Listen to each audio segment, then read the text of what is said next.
The 1988 San Diego Padres are on the air.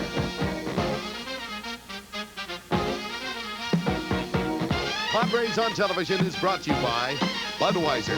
Beechwood Age for that distinctively clean, crisp taste that makes Budweiser the king of beers. For all that you do, this Bud's for you. And by your San Diego County Mitsubishi Motors dealers, who've teamed up with Tony Gwynn to offer you a winning deal. Participating sponsors include Jack in the Box Restaurants, Unical 76, General Tire, and Taco Bell. Now let's go to the ballpark and to Jerry Coleman and Dave Campbell for Padres baseball. Wrigley Field in Chicago. The Padres and the Cubs. Game 4 of the 4-game series. Cubs have won 2 out of the first 3. It's going to be Rick Sutcliffe, the giant right-hander, on the mound for Chicago.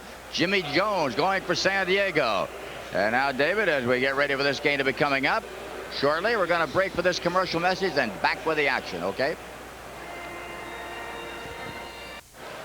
Fans for every hit by Tony Gwynn in today's ball game, and he's been getting them in bushel basketfuls. The San Diego County Mitsubishi dealers will donate $50 to Casa de Amparo, home for abused children.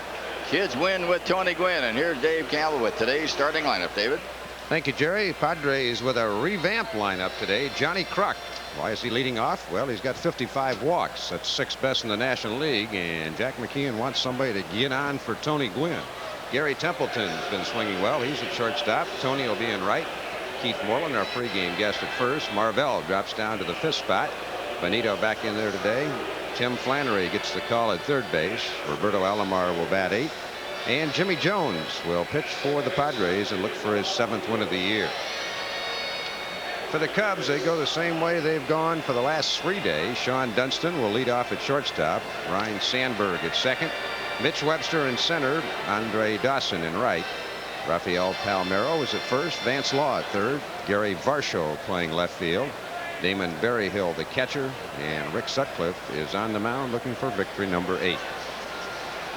The umpires this afternoon, it'll be Charlie Williams at the plate. Joe West, Bob Engel, and Tom Hallion on the base paths.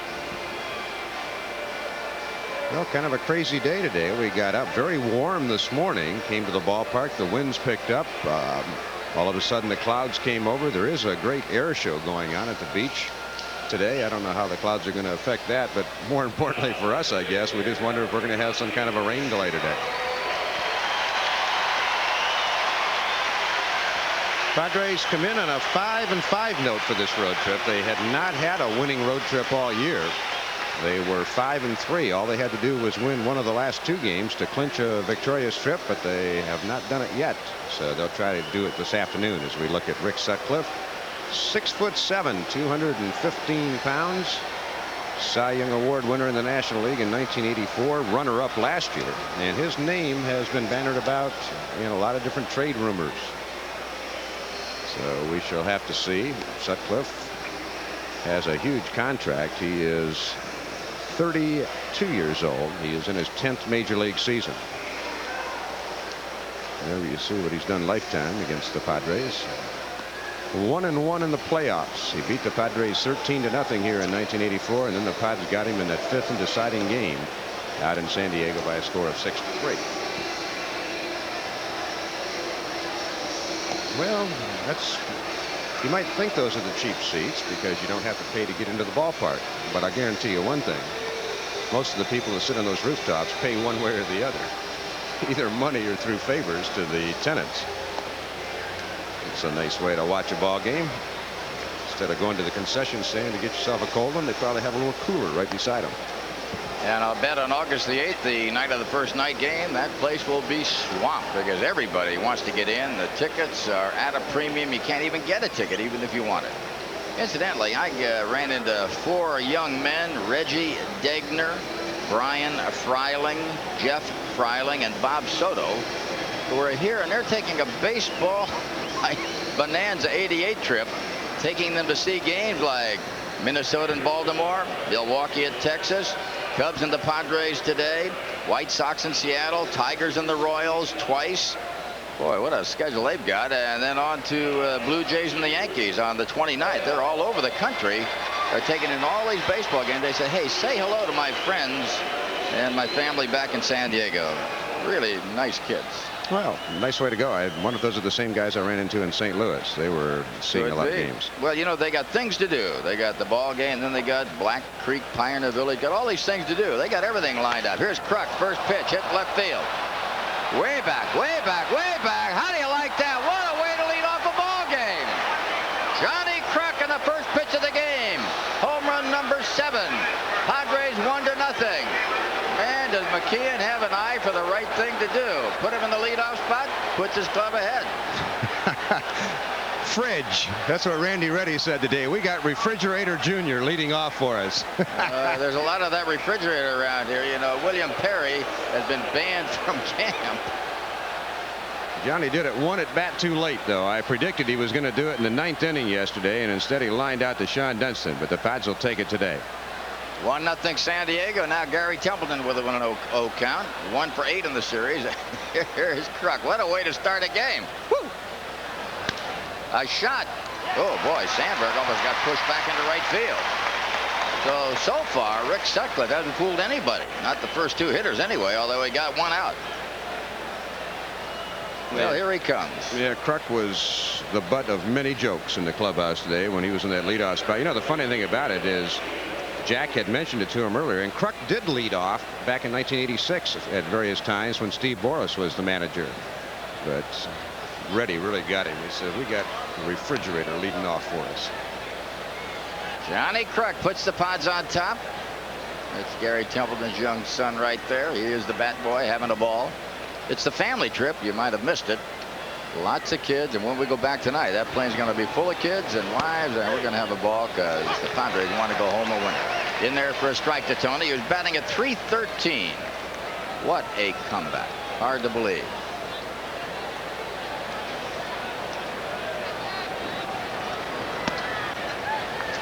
Curve is high. Right now, Sutcliffe is not geared up for the game. He's really throwing a lot of stuff up there, not much juice. Well, Tony, since July 2nd, has raised his average from 247 to .313.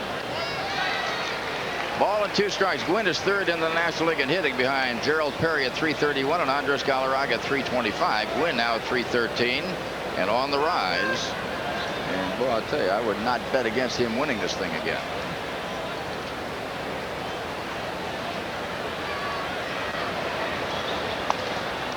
Two balls, 2 strikes. Starting the day, the Padres in 5th place, 13.5 behind the Dodgers. They are 4 games behind the Cincinnati Reds. Atlanta way down, 23 out. Boy, they have fallen on evil time.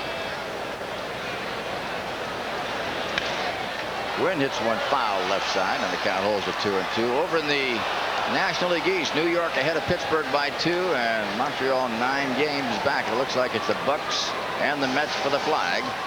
In our division, it looks like the Dodgers, maybe Houston with San Francisco an outside shot. Houston 5 back, Giants 7 down. It's amazing how a streak can pull a team into contention. The Red Sox were about 9 or 10 games out a week ago. They are, what, 2.5 out coming into today with a 10-game winning streak.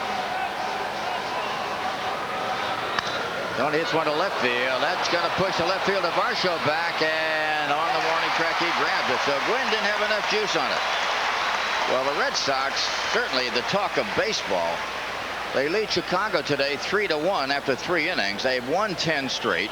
They're 2.5 behind Detroit and a game and a half behind the Yankees. And this was a club who fired a manager, John McNamara, a good friend of ours, and hired a guy who's never managed in the big leagues, Joe Morgan. And whatever happened, I don't know, but the chemistry has worked. Well, sometimes it works, sometimes it doesn't. The Seattle Mariners brought in Jim Snyder and fired Dick Williams, and about a week after he was there, they went on a 9-game losing streak, so it doesn't always work. Keith Moreland, who is 6 for 12 in this series, going up against an old teammate of his, Sutcliffe. Went for the corner. Strike 2. Rick Sutcliffe, as Dave told you, was 2nd in the Cy Young Award winning ballot last year, and that was only 2 points behind Steve Bedrosian. He came that close. In fact, there's some comment in the paper today about Lee Smith. I'll tell you about that in a minute. 2-strike pitch. Curve, strike 3. We'll tell you about that when we come back in the bottom of the first inning as Moreland caught looking at a breaking ball. Padres get a run on the home run by Johnny Kruk after half inning. San Diego 1. Cubs coming up.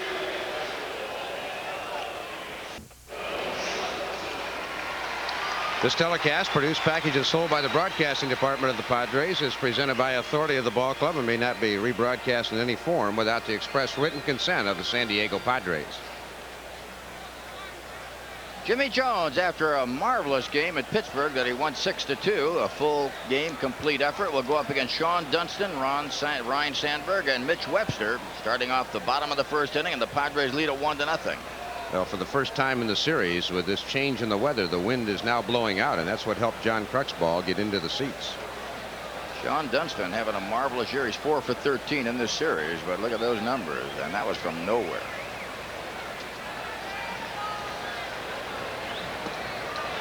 Ball went inside. Jones, the success he had in Pittsburgh was on a changeup. He had a great changeup, moved the ball around. And one of the things that has been so devastating for Padre pitchers in this series is what we call the hanging curve. 2 balls, no strikes. Now, one thing, if you're betting that Dunston's going to walk, kind of unusual. We talked about John Kruk with those 55 walks. Dunston has 8, and 5 of them are intentional. Yeah, he is a wild swinger, mostly low more than high, although he'll go for anything half the time. But now he must have a take sign.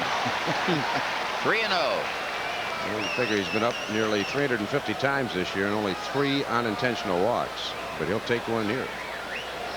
3-0 pitch, and way outside. So Dunston gets a lead walk. So Jimmy Jones ahead in the game 1-0, but walks the lead man, Sean Dunston, with 13 stolen bases. Here's Ryan Sandberg. Sandberg has 1 hit in this series, and won a game yesterday, a home run. Yeah, he scared me when he came up in that situation. He's got the power. Sandberg with 11 home runs, 40 RBIs. He's a good hit and run man, and sometimes when a guy gets in that kind of a slump, the manager starts runners just to sort of take his mind off of looking at the ball too much. When you start a runner with a man hitting, you concentrate on making contact, and sometimes that'll just activate things. Let's see. In there for a strike. He was taken all the way on that one. Ball 1. I mean, strike 1.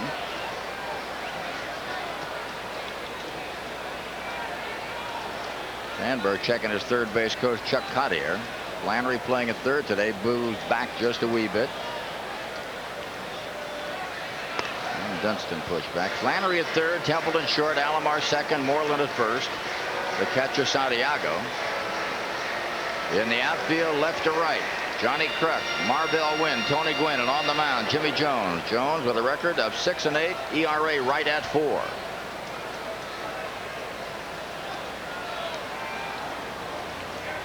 Dunston goes, hit and runs on, fouled away. Well, that was almost predictable. When you get a good hitter like Sandberg who can handle the bat, and he's in a slump, even though he got the home run yesterday, you try things for him to help him out. What it does 2 things. It gets his mind off of just swinging at the ball. It gets him into a position of having to concentrate on making contact. It also takes the infield defense and upsets that. Somebody's on the cover, and it opens up a big hole. So in any event, we got a no ball 2 strike situation. Curve is high. 1-2. That's the danger pitch. Braves lead the Mets 2-0. They beat him yesterday.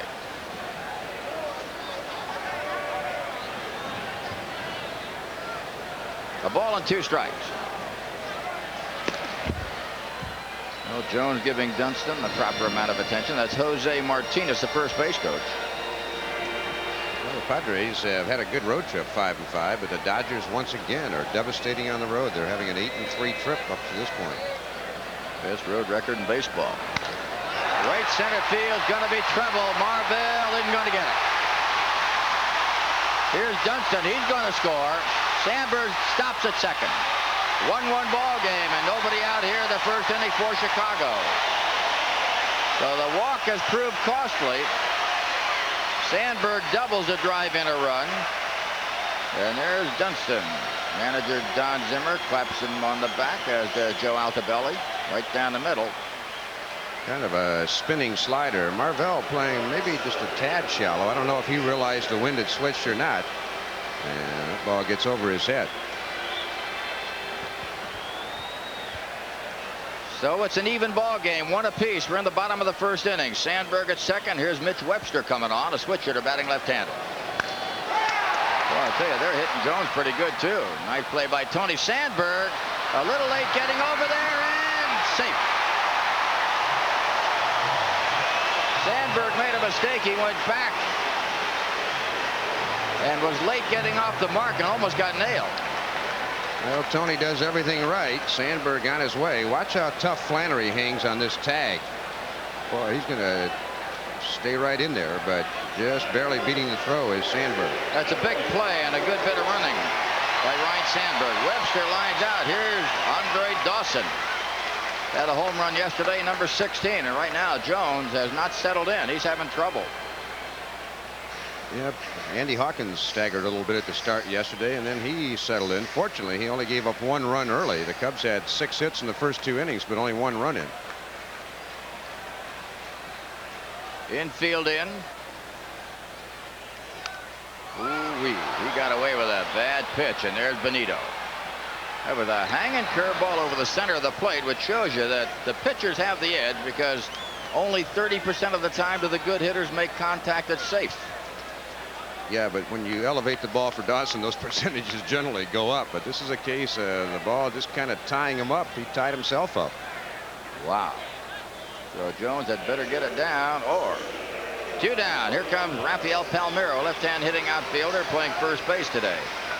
Yeah, Mark Grace out of San Diego State still slowed a little bit with that injury. In case you missed it, he and Jamie Moyer tumbled into the dugout on Thursday, and Grace definitely got the worst of it. He just said his whole body aches right now. In there for strike one. I'll tell you one thing, if you watch This Week in Baseball next week, you can bet the play's going to be in there. That was some looked like a cascade of players going into the dugout over the top of that railing that gave way. 1 strike pitch. Well, it looks as though Jones is going to get out of it by giving up only 1 run. Okay, guys. Palmeiro's gone. Ball was caught by Marvell Wynn after 1 inning of play. Padres 1, Cubs 1.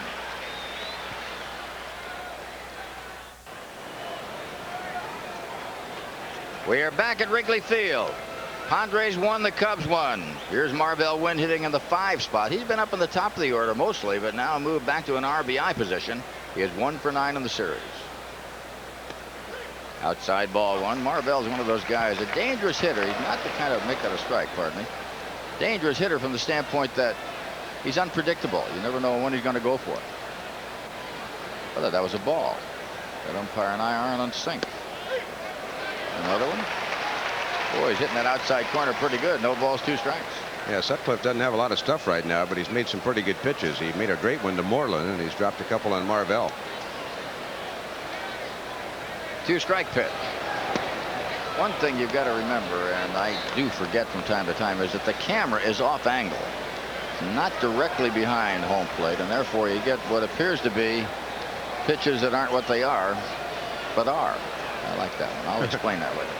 Please. Here's a 1-2 pitch. Well hit down the first base side, fair. Marvell's going to get at least 2 out of this one. Boy, that, you talk about threading the needle right on the line as it went down there for a double. Marvell, a lead double here in the second. Well, Joe West had to do a little dance to get out of the way before he called the play. This is a changeup, and you see Marvell's a little out in front. He hits it with 1 hand, but with that first baseman playing off the line, you can see the chalk kick up as the ball goes past first base. And that's definitely a fair ball, and Joe West signals such. Here comes Benito Santiago. Didn't play yesterday. Back in there again today. 3 for 8 in the series.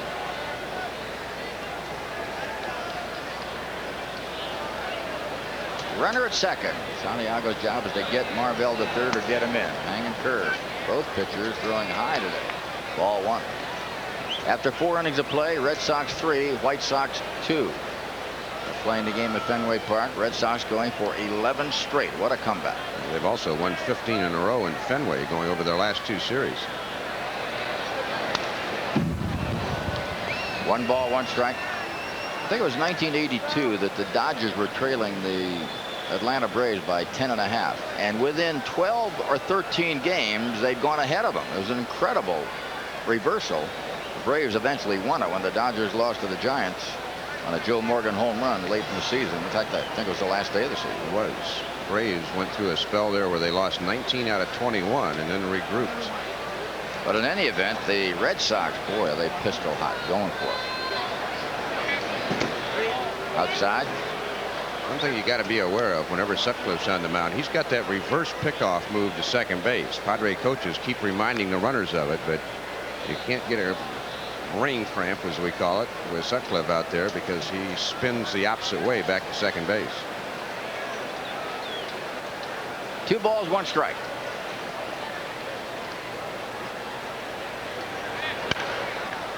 On the right field side, that's going to tail into the stands and out of play. We started to talk about Sutcliffe, who missed being the Cy Young Award winner last year by 2 points. Steve Bedrosian won it. They've had several articles in the paper saying the reason he didn't get it was Lee Smith, who didn't save. He missed 4 save opportunities for this guy, and that he won 1 or even 2 of them, he'd have walked in for the Cy Young Award. But that bullpen pitcher is so vital to the starters. You get a good guy in there, and boy, they can save you a lot of wear and tear and give you a lot of victories. Well, the year that Gaylord Perry won the Cy Young Award for the Padres, I think 1978, Raleigh saved 12 of the victories for Gaylord. That's pretty good. That's Raleigh fingers. Not too bad. A good bullpen man. If you're ahead in the 7th inning, if you get a good guy, one of those real hard charging tough bullpen guys out there, you better have a lead by the 7th inning or the game's gone. Those guys will just close you down. Breeze is definitely blowing to left center now. 3-2 the count. Runner at second base, nobody out. And Benito laid off a tough pitch, a breaking ball. So now the Padres have runners at first and second. Nobody out. Tim Flannery, who can bunt, steps in there. Wonder what the odds are of Sean Dunston and Benito Santiago walking in the same game. Dunston had 3 unintentional walks all year, and Santiago has not hit double figures yet either. All right, Flannery, you see his numbers in this series, 0 for 2.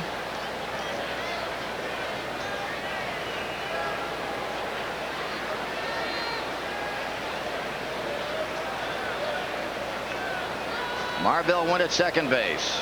Santiago at first. They can both run.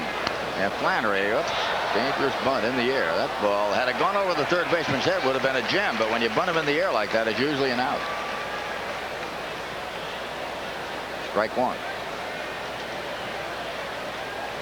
Dodgers have the Bucks 1-0 in the 3rd inning after 3 innings of play. Dodgers continue red hot on the road. Dodgers have a record of 31-16. The only team close to them are the A's, who are 32-18. Everybody else not too good. Oh, Tim took the pitch he wanted to hit and didn't, and he's a little bit upset. Either at him or the umpire. I don't know who he's mad at. No, he's mad at Charlie Williams. That ball looked like it was up.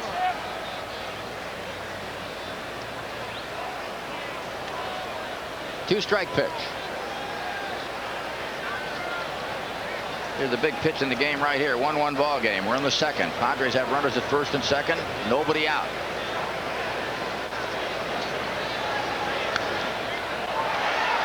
Count holds 0-2. A breaking ball. Got him inside. Well, that was just a defensive swing by Timmy. He just tried to fight it off and was able to do so. If you missed the start of the ball game, the first pitch of the game to Johnny Kruk went over the left center field wall for a 1-0 Padre lead. And then the Cubs got a run on the first and a walk to Dunston and a double by Ryne Sandberg. And that's where we are right now. But the Padres threatening again here in the 2nd.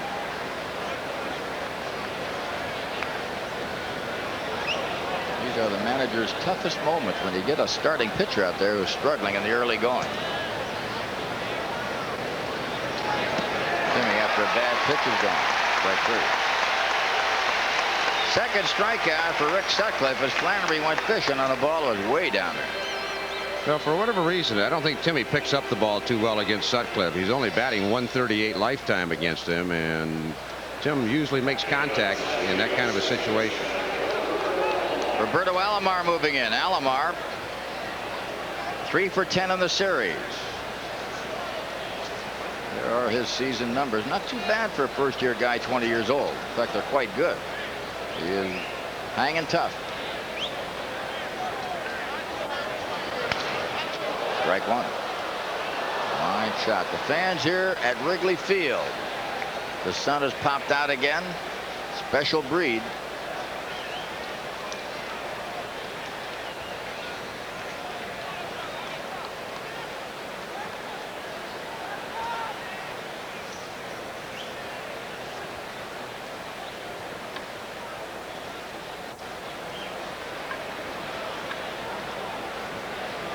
One strike pitch. And there's strike two. Incidentally, Les Lancaster, a right-hand relief pitcher for the Cubs, pitched in the game the other day.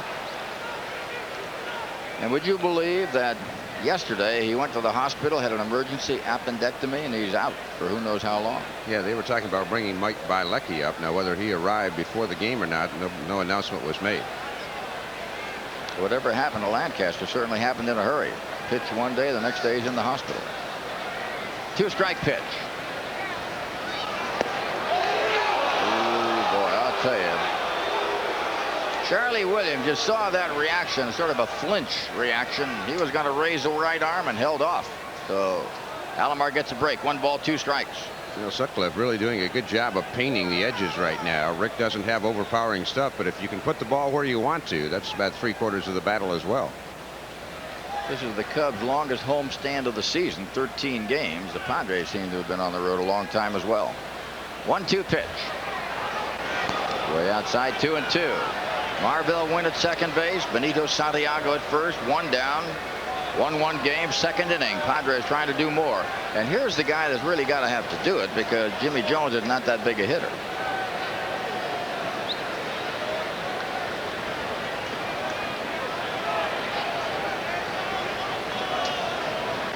Two balls, 2 strikes.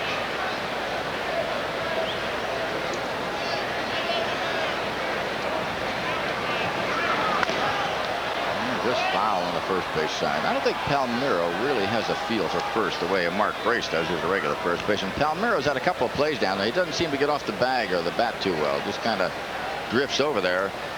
And that ball, had it been fair, would have been a base hit because Palmeiro just didn't break well. Well, the Cubs have put Manny Trio in at first base for defense the last 2 days with a lead in the 9th inning. So I think Don Zimmer agrees with you.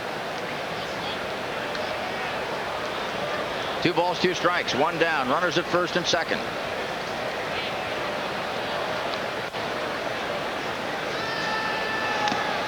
Right down the middle. Count holds 2-2. Had quite a story on Don Zimmer today in the paper. You read it too, I know, Dave. But everybody says he's got a steel plate in his head.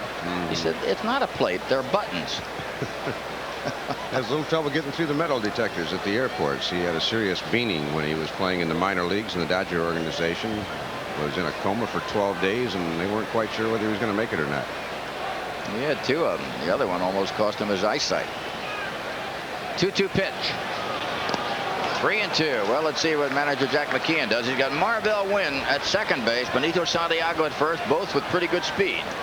Tough decision. You got to really hope that Alomar makes contact if you start him, because otherwise it's probably going to be a double play, and then you have Jimmy Jones leading off the inning. So let's see if Jack rolls the dice here.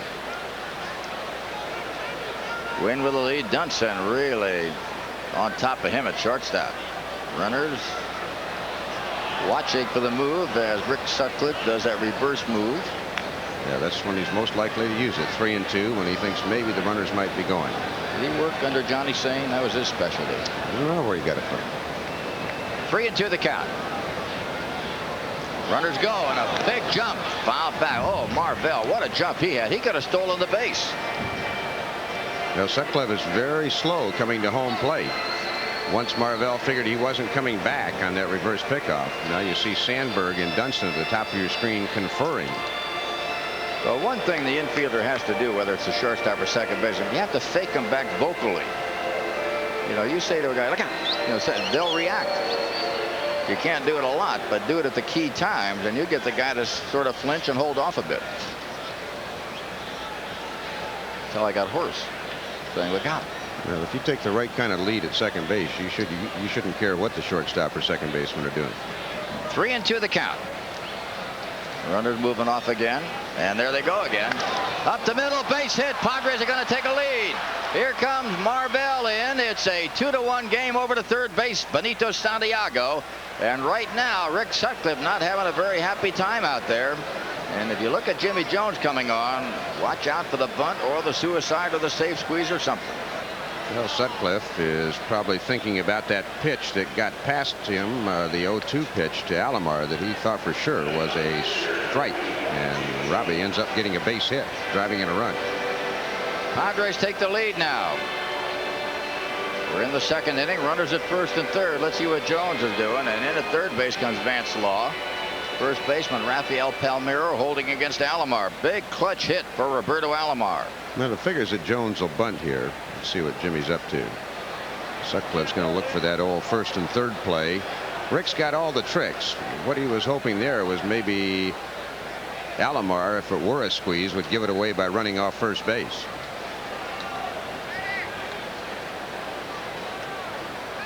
The smart pitchers sometimes make you tip your hand, and then you got to go around and do something else.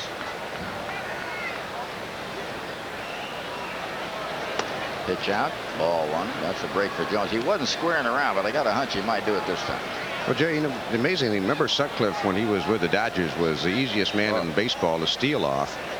Sean Dunson's coming in, I think, to get some glasses now. But then he went to that, you know, kind of slide step that Pat Dobson's been teaching, but he didn't do that when he knew Marvell and Benito were going to be running with runners at first and second. And he did that time on the pitch out, but let's see what he does when he comes to the plate. Maybe he found he wasn't pitching as effectively and decided to go back to his high leg kick. Some pitchers, when they feel there's a little less, will go back to what they do best, even though it may cost him on the running pass. One thing about Rick Sutcliffe, you have plenty of time to go to the refrigerator in between pitches. He is probably the slowest worker in the National League. Especially now, he's got some problems on his hand. He has runners at first and third. He's let a run in. He's trailing 2-1. We're only in the second. And down to second base goes Benito. Does the runner, and they get Benito at the plate. Alomar's on his way to second will not get credit for a stolen base. With Alomar being nailed at the plate, it goes 2-4-2.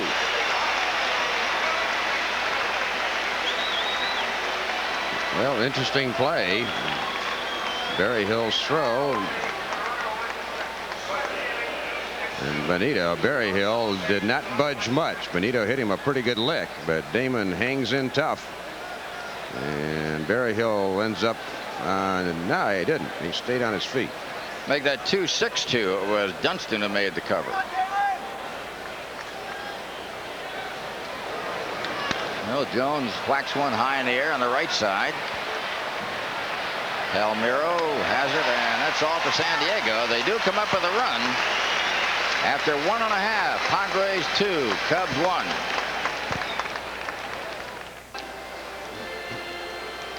Tired of parking lot hassles? Well, take the Padres Express. San Diego Transit has several convenient locations so you can breeze to and from Padres games.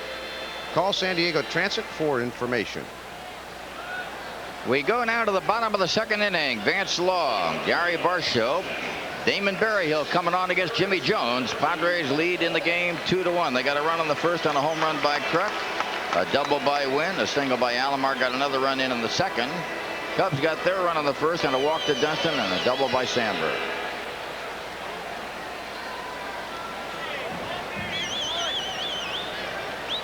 Vance Law 4 for 11 as you see in the series. This guy's a tough out.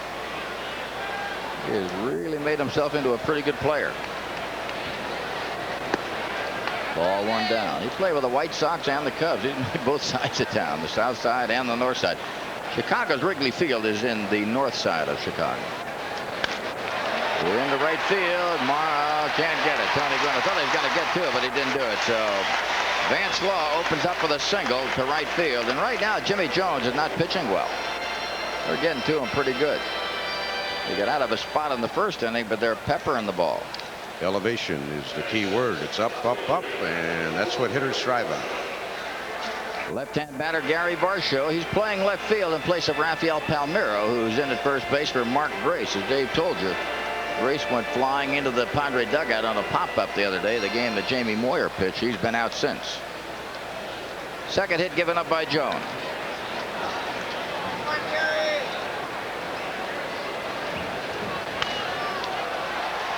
Jimmy tried to get inside on Varsho and did pretty good on that one. Strike one. After 5 innings of play at Fenway Park, the Red Sox lead the White Sox 3-2. Other games, Atlanta leads New York 2-0 in the 5th inning. San Francisco 1-0 over the Cardinals. They're playing the bottom of the 3rd at St. Louis. Dodgers lead Pittsburgh 1-0 in the 4th inning at Pittsburgh. Philadelphia at Houston scoreless. Montreal at Cincinnati the same. American League, the New York Yankees are doing pretty good in Kansas City. They opened up the game with 7 runs in the 1st inning. They lost yesterday in a couple of George Brett home runs, even though Winfield had 2. When he hadn't homered in over a month, he hit 2, including a grand slam, but then struck out to end the ball game with the bases loaded. No balls and a strike. Gary Varsho.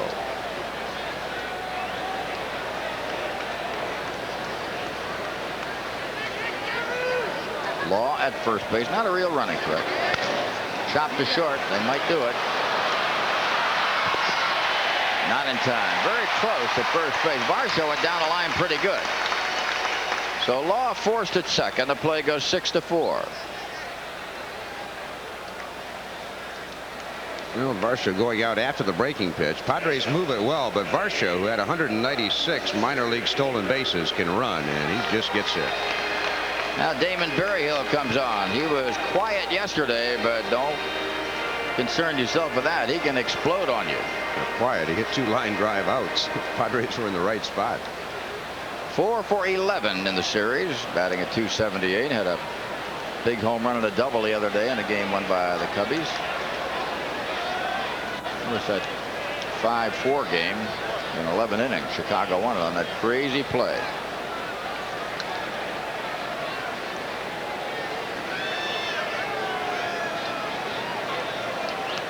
Berryhill, a switch hitter, batting left-handed.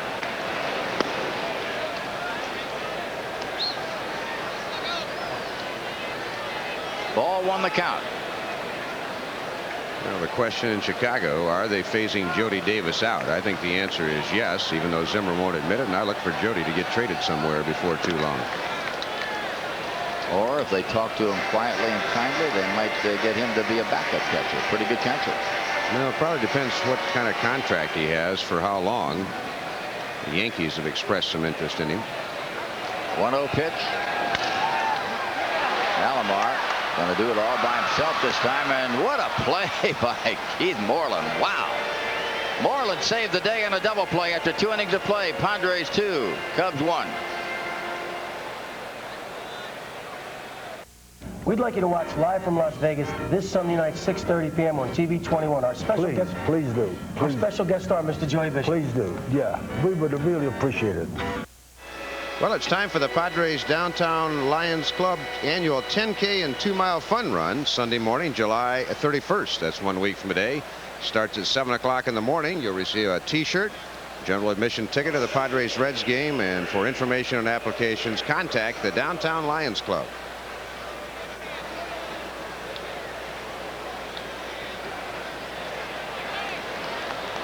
Johnny Kruk stepping in on the first pitch of the game, homeward over the left field wall, and went after a changeup there and misses. We pause 5 seconds for station identification. This is the Padres Television Network. Get on the ball with KRLR TV 21, Cable 2. And Kruk on the ground after it's Sandberg. Well, I tell you, Sandberg got himself in a spot there. He got the ball off the lip of the grass, and sometimes all kinds of funny things can happen. He made a good play. Well, his career fielding percentage is .989, and they rave about Ryan. I know sometimes against us, though, Jerry, I know we commented, he looks like he plays balls off to the side. That one he had to. But other times he plays balls off to the side, and then a lot of times the official scorers don't give him an error when he misses it. I hate to be picky about it as we look at Tempe taking a curveball, but when you play a ball off the side, it's always a base hit for the other guy if you don't catch it. It does protect your fielding average. But he is a marvelous player. I mean, you would take him? Yeah. Okay. Started as a shortstop. Dallas Green did a lot of good things with his club. Maybe the best thing he did. He got him from the Philadelphia Philly organization as a minor league player, and he's turned into a real gem, an MVP in '84. Tempe looking at that one. 2 balls, 1 strike. Kind of an interesting situation. Larry Boa was having a contract hassle, the shortstop of the Phillies at the time, and he basically demanded a trade. And that's out of play. 2-2. And Dallas Green was over here with the Cubs. He was always kind of a Larry Boa admirer, but he knew Bill Giles was on the hot seat with Boa. He says, well, I will take Boa, but you're going to have to give me Sandberg too. And Sandberg and Boa came over for Ivan De Jesus, and boy, what a steal that was for the Cubs. 2-2 the count. That's highway robbery. And Tempe after a bad pitch. So the Padres on the Sutcliffe has pretty good motion, and he'll get you to swing at a bad pitch from time to time, and that is one of them. Strike. And it's 3 strikeouts now for Rick Sutcliffe. 2 down, 3rd inning. Here's Tony Gwynn coming up. Gwynn with an 18-game hitting streak, longest by a Padre since last year. Gwynn's streak is 25. That's his best, but Benito Santiago went to 34 last year. That's one of the top dozen or so in all of baseball.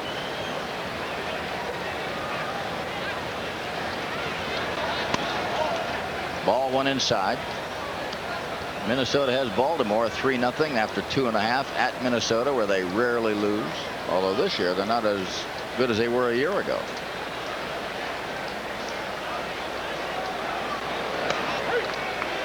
If Frank Viola pitches, you can count on them winning. He's 19-0 in the Metrodome, and that's a tough park to pitch in.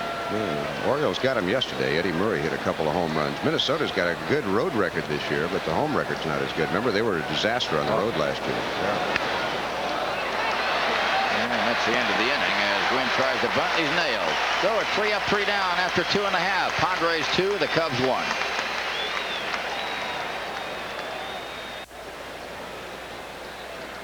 You know, there's only one thing better than a Padres win, and that's celebrating that win with an ice-cold Budweiser. Padres fans, this Bud's for you. There's our buddy John Sheehan right there with his pink shirt on. He said, I'll have pink on today. John, our key salesman on the Padre radio television packages, saying hi to all the folks back in San Diego. He went to Harry Carey's last night with Jack McKean and the rest of the group. Hard to get in there. Got to know somebody. I didn't. What, didn't get in there or didn't know somebody? Neither. Here's Sutcliffe. And Gary's got him. Play goes 6-3. Rick, pretty good hitting pitcher. Not the greatest, but not too bad either. Sutcliffe overall, from the standpoint of hitting, has a .098 batting average. I had a great dinner last night, by the way. Where was that? I had a cheeseburger here in the press box before I left. I ate at the hotel. It was good. I good steak there. Was not bad at all. Sean Dunston, who scored the only Cub run in the 1st inning after getting a base on balls, came in on Sandberg's double into right center field. This young man can run. And what was that? His 4th unintentional walk of the year. Man, I mean, he does not know the strike zone, but in that particular case, he must be taking. Usually, Dunston's up there swinging. Well, he's a first ball fastball hitter, and Jones has started him off twice with curves, so maybe he's laid off because it hadn't been the heater. Well, if it's a fastball now, he'd be swinging. In the air, got him outside. Roberto's going to scramble for this one. Glasses down. I'll tell you one thing about glasses. You'd think when a fielder pulls his glasses down that it's easy to see the ball. First of all, you're blind for about 3 to 5 seconds. And then you suddenly adjust. And I'll tell you one thing. I never liked using glasses because I couldn't see as well. And only in rare cases did it ever work. Robbie had one of those helpless feeling shots there. He took one quick look at Moreland, and Moreland was pulling what I used to call the old Nate Colbert. You got it. You got it. And then all of a sudden, you know it's all on your shoulders. No help at all. Ryan Sandberg drove in the only run on the 1st. I think people, though, you know, when they see a player with sunglasses, they can see everything, you know, like the ball is illuminated or something. It gets to be tough, even with the glasses on. We lost a game here when I was playing. 9th inning, pop fly to right field. Larry Stahl came in. I thought I heard him call it. So much noise you can't hear. I got out of the way. The ball dropped and the game was over. Boy, that's a hopeless feeling. Who was your manager? Probably Preston Gomez. He must have been happy. I don't know. I didn't go to the clubhouse for about a half hour. Marvell Wynn. Nice play by Marvell into the gap. Well, that wind might have held that one up a little bit. Whew. Good play by Marvell Wynn into the gap against Ryan Sandberg in a bid for another double after 3. Padres 2, Cubs 1. The Padres and the Surf Laundry Detergent Company are giving away a free Surf baseball car collectibles book to all fans at the Friday, July 29th game against the Cincinnati. Are you in that book, David? Yeah, not that page, though. Well, you were before that. Anyway, there it is, guys and gals. 7:05 start, July 29th, Cincinnati and San Diego at the stadium. David, it's all yours. Keith Moreland starts it off. Moreland struck out his first time up. Padres ahead 2-1, and Sutcliffe trying to play ratty-tat-tat on that outside corner with Keith. Moreland, an inside hitter, especially against right-handed pitchers. He's hit a couple of doubles down the line here, so Rick's trying to keep it out away from him.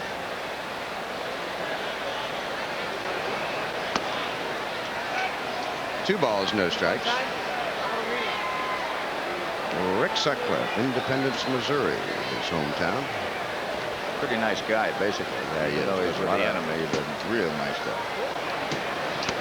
And the breaking pitch strike. Sutcliffe, I believe, won the Roberto Clemente Award recently for helping others. He donates a lot of money to various charities in the Chicago area. And he's staying with the hook on Keith. Well, it was only a choice by him that made him a Cub. The Padres went after him very aggressively after that 1984 season when he was a Cy Young Award winner. He felt loyalty to this club, and that's kind of nice. And he does throw a fastball finally, and Andre Dawson will not have to move very far to put that one away. He had Moreland moving off the plate. When that happens, unless you really drive one low, you're not going to get much juice on it in the air. Keith was going one way and the bat the other. Boy. Low-flying planes at air show continuing today. A big cargo plane just went by, an Air Force cargo plane, 4 engines. Marvell doubled to right field and scored on a hit by Roberto Alomar. Padres lead this one 2-1. Hack foul. 0-1 to Marvell. John Kruk hit the first pitch of the game for a home run. In case you missed it, Kruk has moved to the leadoff spot and Marvell down to 5th. Templeton also up in the number 2 hole. And Marvell is behind 0-2. You know, Marvell, besides the skills as a player, has one great quality that I love. He's the guy who comes to the park.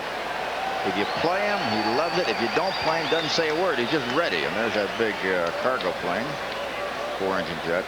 But those kinds of people, when you're putting a team together, are totally invaluable. Man, they're just marvelous to have around. They'll do what you want them to do.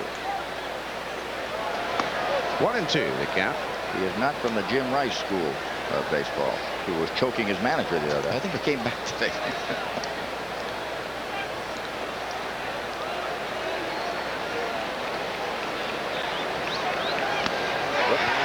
Called out.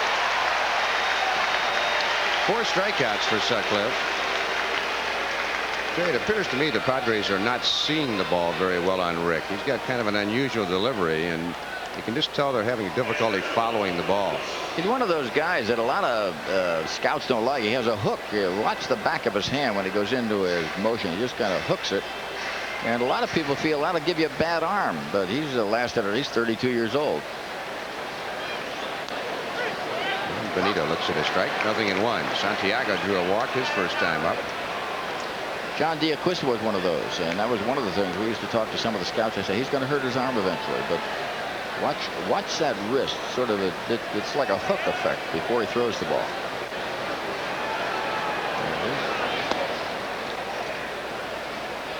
A ball and a strike to Santiago. Jimmy Jones has an unusual delivery. Maybe we can compare what Sutcliffe does. Jimmy holds the ball in a very unusual manner too. Look out. 2 balls, 1 strike. 2 men out in the San Diego 4th. Padres trying to end up on a winning note and win their first road trip of the year. They will finish 6-5 with a victory today. Houston in Tuesday night. Jim DeShays goes for the Astros against Dennis Rasmussen. So a couple of big left-handers. And ruled high by Charlie Williams. 3-1. You know, we've had great games in this series. Every one of them has been a nail biter.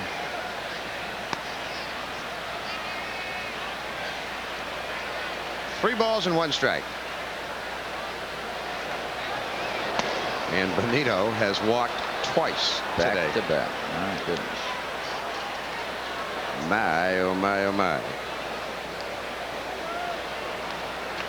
Let's see. I guess Benito had about 9 coming into the game today. Let's get the trusty stat sheet out. Santiago, base on balls, 11. Oh my goodness, Benito, he's up to 13. Remember what happened to him when Jack McKeon took over? Almost immediately he started to get a few walks in there, but it went away. 1 ball to Tim Flannery. Santiago, a 1-out runner. Figures Benito might run on Sutcliffe. Rick with that high leg kick.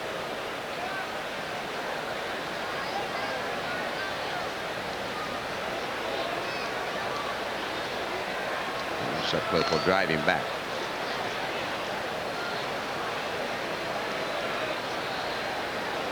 Sutcliffe will try to quick pitch now and then. He'll get nailed for a balk. Tries to compensate a lot of ways for that slow delivery to the plate. Well, I'm guessing Santiago's going to go, and I think the Cubs will probably pitch out. Let's see.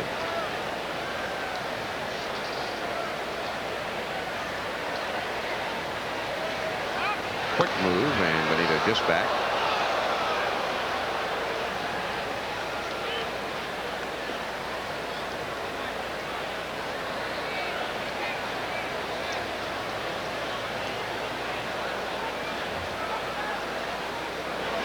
And a bounder to second base, and Sandberg throws out Flannery. Well, the Padres get a runner, but strand one. We go to the bottom of the 4th inning. It's 2-1, San Diego. Today's game being brought to you in part by your San Diego County Mitsubishi dealers, who invite you to test drive their full line of 88 cars and trucks.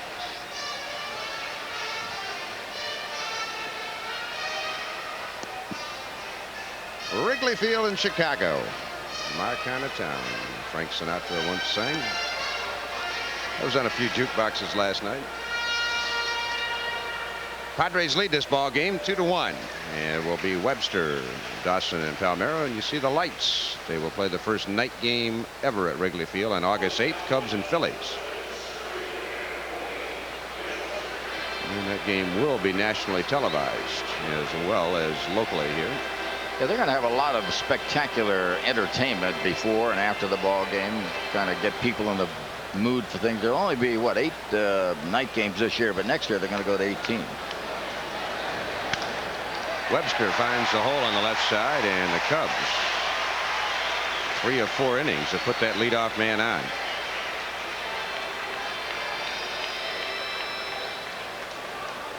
Jimmy, in that breaking ball, he keeps throwing it up there, and it's going to get him in trouble because it is a pitch that's going to go a long way if he misses with it, and he has several times. Dawson got a pitch in his last at-bat that he popped up that had home run written all over it.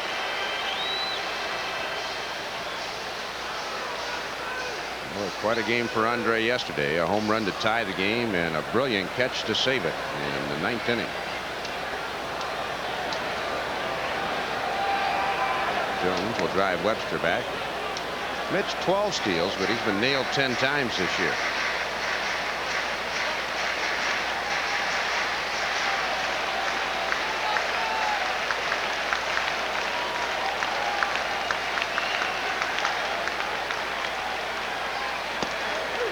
Jim on top in the count, 0-1.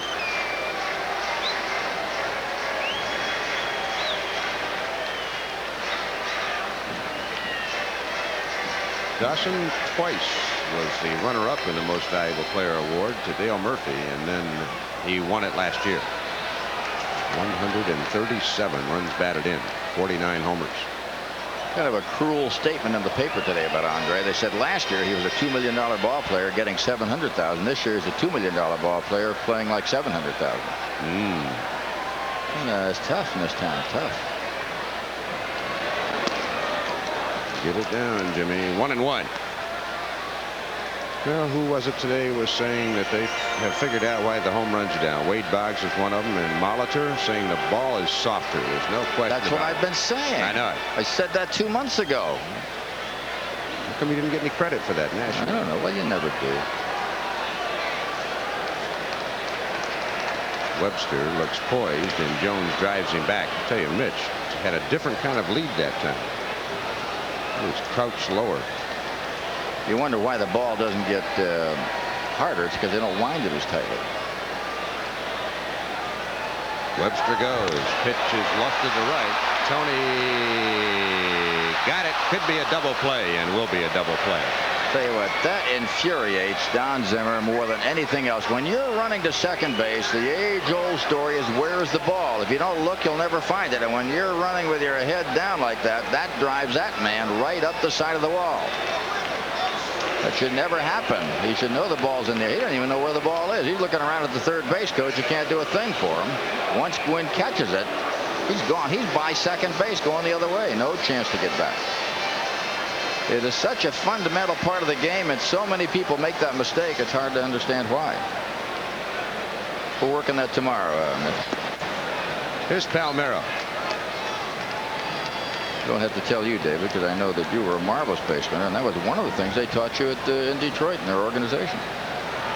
Well, it's twice the Padres have done that. Darren Jackson got nailed earlier in this series when the infielders deked him out. The only thing I might say, I've always known Webster to be a very intelligent base runner. It might have been that Mitch saw it and just thought it was going to fall in. He may have read it wrong. Palmeiro chops one. This is going to be trouble. Alomar, nice try, but no chance. Infield single for Rafael Palmeiro, and that'll bring up Vance Law. Well, Robbie gets it, but believe me, Palmeiro is long by the bag by the time the ball gets there. No chance for that infield hit. Law single to right, his first time up. If you joined us along the way, John Kruk hit the first pitch of the game into the left center field bleachers. Cubs tied it on a walk to Dunston and a Sandberg double in the first, and then San Diego took the lead in the second. A double by Wynn and a single by Alomar. Put them ahead 2-1, and that's where we stand here in the fourth. Law asking for time and gets it from Charlie Williams. Well, I wasn't sure if I was on Charlie's bad list, but I found out for sure yesterday. Passed me one time about last year and did not speak, and yesterday I looked right at him and nodded my head, and he just glared off into space. Just because he threw you out 28 times in the minor leagues? He's mad at you? I don't think that was it. It's probably something I've said on the air that he didn't like. And how would he know? Well, they have friends. I don't know. I expect if I do say something that it's going to get back to the individual eventually. He's probably having a bad day somewhere, probably when he kicked Steve Garvey out up in Montreal, where Garvey's only ejection in the big league career.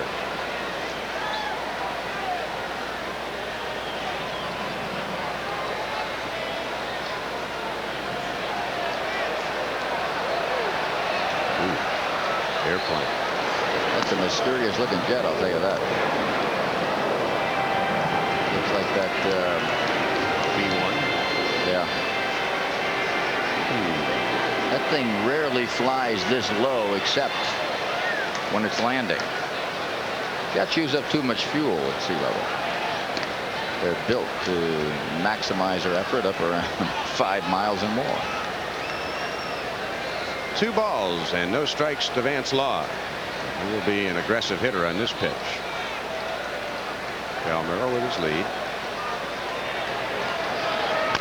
And a chopper left side, and Tempe. What a play by Gary. Boy, that is just a great play by Gary Templeton. Flannery going for it, screened him off, And Templeton still makes the play.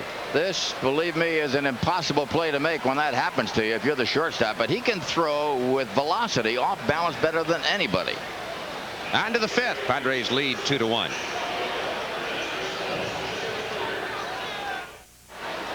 If you're a member of the Coca-Cola Junior Padres Club, the next Junior Padres Club game coming up on Tuesday. That's next Tuesday, July the 26th, where the Pods take on the Astros. Remember to bring your membership card to the Coca-Cola booth to get your free members-only Padres player card. Don't forget, 7:05 start, Tuesday the 26th. Join us. Roberto, one back comebacker to Sutcliffe, who tosses him out. So 1 pitch, 1 out. Alomar had singled in the Padres' second run in his previous at bat. Score stands at 2-1 in the 5th inning. Here comes Jimmy Jones, who fouled out to first base his last time up.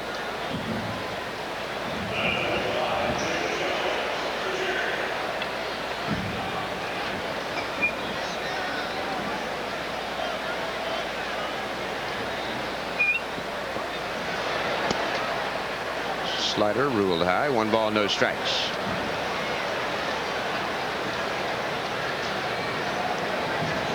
Well, we'll get you some scoring updates. The Yankees are leading Kansas City 7-1 in the 3rd inning. Minnesota 3-0 over Baltimore in the 4th. Texas 4, Milwaukee 0 in the 3rd. And how are the Red Sox doing? Still leading 3-2 in the 8th. Chicago's been batting a long time on that one. I think there may be a pitching change coming up there.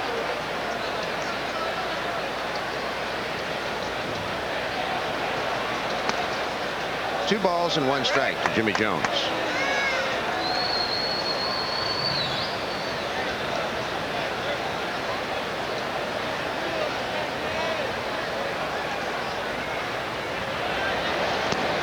Three and 1. Well, Jimmy liable to get a fastball here, and Jones does have some strength.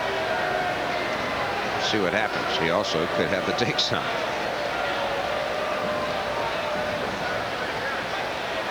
He did have the take sign, and it's 3-2. Oh, Jimmy probably like to have hacked at that one. Ground ball, third base side. Big play by Vance Law. Throw, and in time. Boy, a dandy play at both ends. Palmeiro scooped it out. Yep, Law comes up with a gem, shows an excellent arm on the line there. And then Palmeiro saves the day. That was a tough play. Almost scooted by him, but he got it. Now watch this arm. It's a good one, even though it's in the dirt. A lot of strength on that throw. Jones an easy out once the ball was caught. Here's Johnny Kruk. He homered on the first pitch of the game to left field and then bounced out to second base.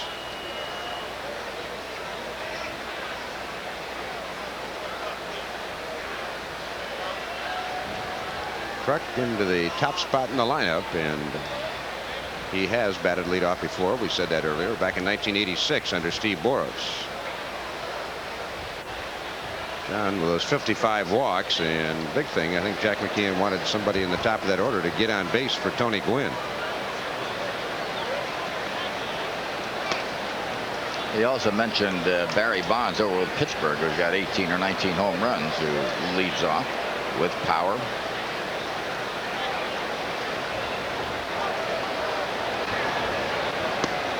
Johnny went, couldn't hold up. 1-1. Now, Ricky Henderson will hit you 20+ home runs. Maybe the best leadoff batter in all of baseball. Maybe as good as anybody in the history of the game. He'll steal a base, hit home runs. Pretty good average. He does a lot of things. And boy, in that #1 spot, that activates things. And Sandberg will get another chance. And Padres down here in the 5th inning. On your Texaco scoreboard, it is the middle of the 5th with the score: the Padres 2 and the Cubs 1.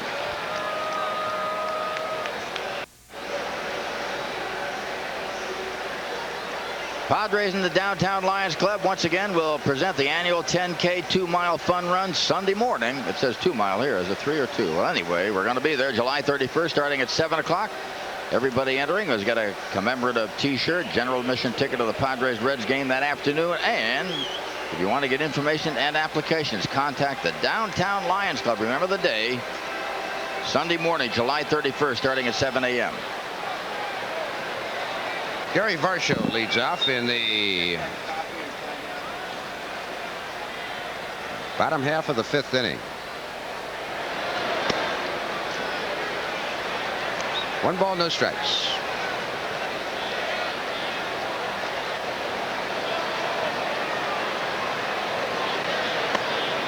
Two and nothing to Varsho.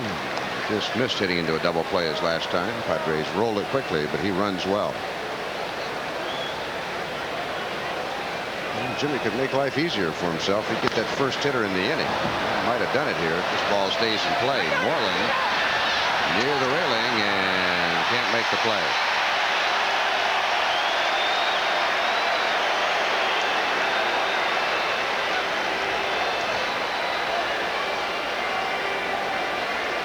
Well, this is a catchable ball, and Keith just can't find it to get to it.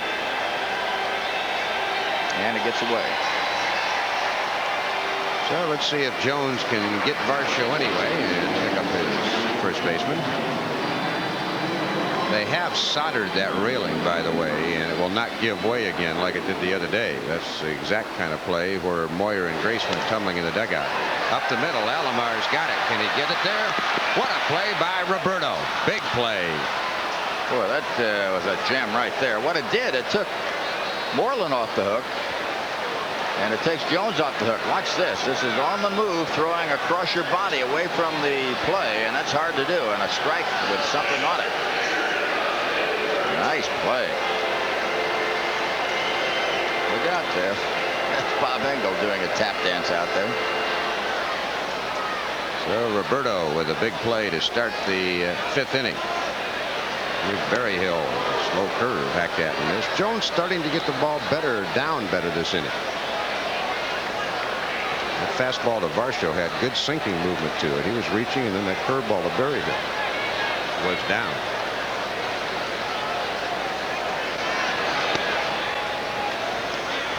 A ball and a strike to Damon. Switch hitter. He has looked much better in this series when he's batted left-handed. 1-2. Well, right now they got Berryhill twixt and tween. He was on top of everything in the early part, but the last couple of games they've been fooling him. A couple of pitchers who didn't look very good in the first inning, but they're starting to settle in. Sutcliffe and Jones. 2 balls and 2 strikes. They've also had some help from their defense.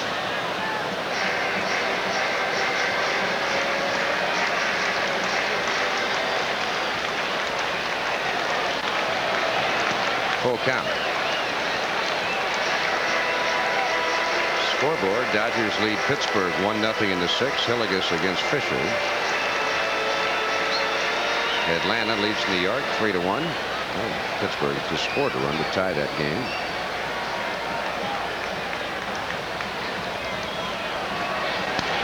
And fouled out of play.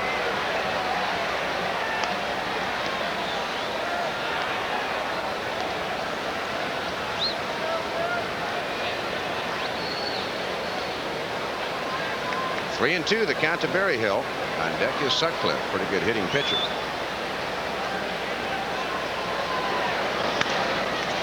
Berryhill might have swung at ball 4 there. Alomar says he'll take it. And Robbie does. He's been very active today.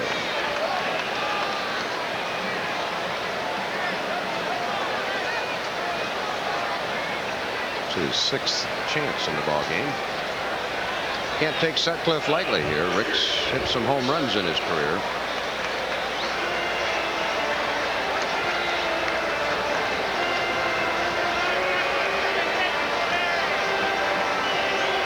Astros come to town for 3 beginning Tuesday night. I hope you're out there. Dennis Rasmussen and Jim DeShays go. 1 strike. Houston Tuesday and Wednesday night, and a business special on Thursday. Then the Reds in over the weekend, and then Atlanta. Sutcliffe fouls it off, and the count is 0-2.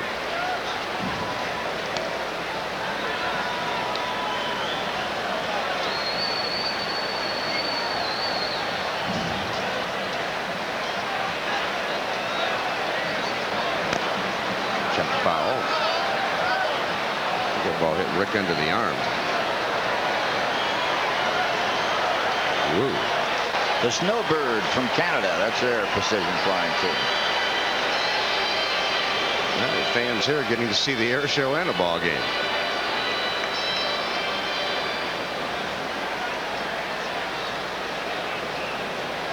Nothing in 2 to Rick Sutcliffe.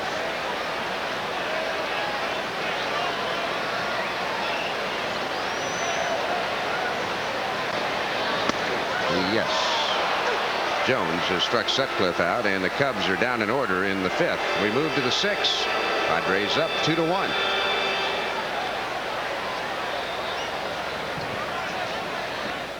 At American Office Equipment Company, we sell copiers that do almost anything. Copiers that enlarge and reduce. Copiers that copy in color. Copiers that automatically feed themselves. Correlate. Edit. Copy on both sides. Copiers that do almost anything. Plus, after you buy your copier from us, we'll be there to service your machine. Buy from the largest, AOE. Call 737-1510. American Office Equipment, AOE. Gary Templeton leads off for San Diego in the 6th inning. Padres ahead 2-1. And Sutcliffe starting to get the ball down much better now. Has Tempe 0-1. Templeton, Gwynn, and Moreland face the Cubs right-hander.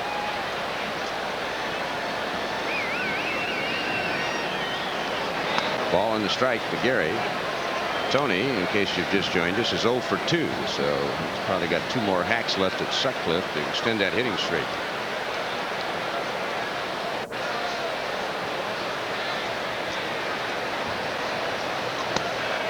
Two balls and 1 strike.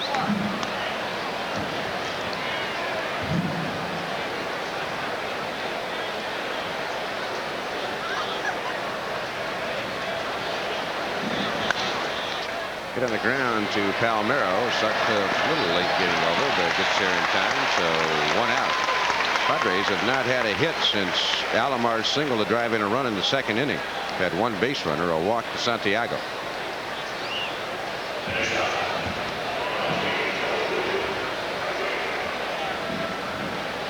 Tony flied to fairly deep left field, then tried to beat a bunt out, but bunted her right back to Sutcliffe.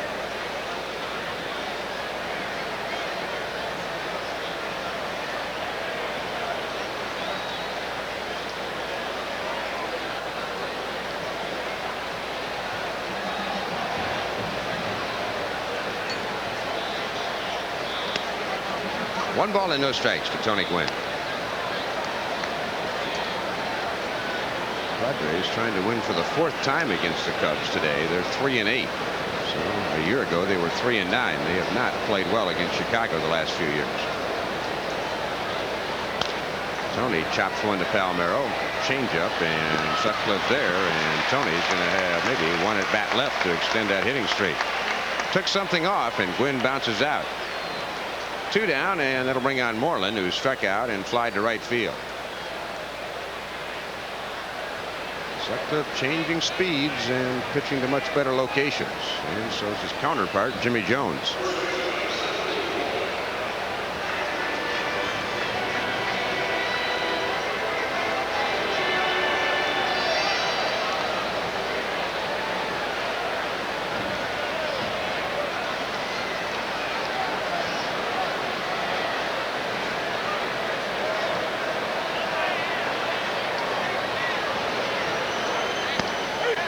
On that corner. No balls, 1 strike.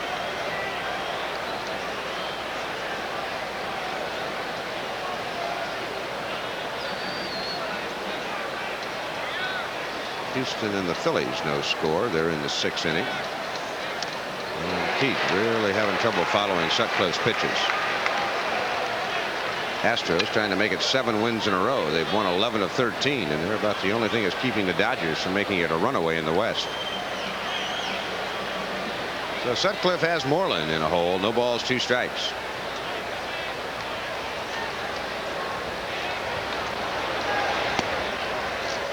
Sidearm breaking pitch outside. 1-2.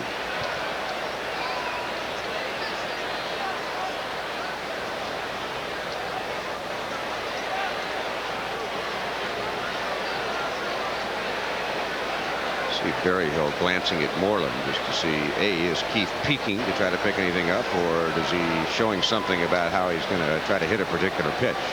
Catchers study hitters like that. If you don't, you're going to catch some hitters once in a while sneaking a peek back to try to steal a sign or a location. And they hung him a breaking ball. Moreland fights it off. Sandberg can't get it. So Keith gets a base hit.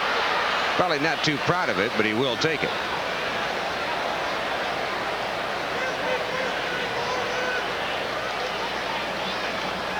Sutcliffe finally made a mistake with a breaking pitch, but Moreland was thinking right field and he jammed himself. But it drops into a vacant area, and by the time Sandberg can get it, Moreland's aboard with a 2-out single here. Here's Marvell Wynn. Doubled and struck out.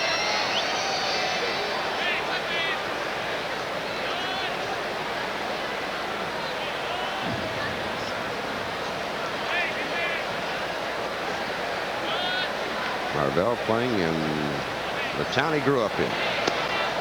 1 strike. The curve bends over.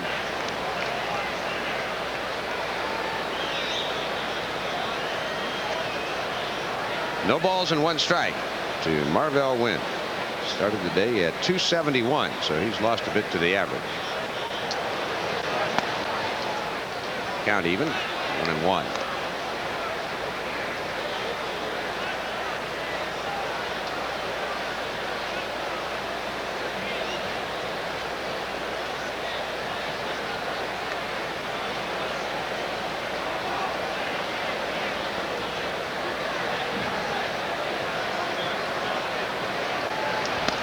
Two balls and a strike.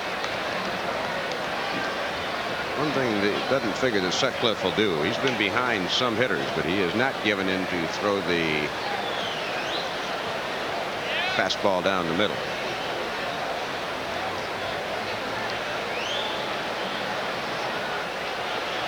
Two balls and 1 strike.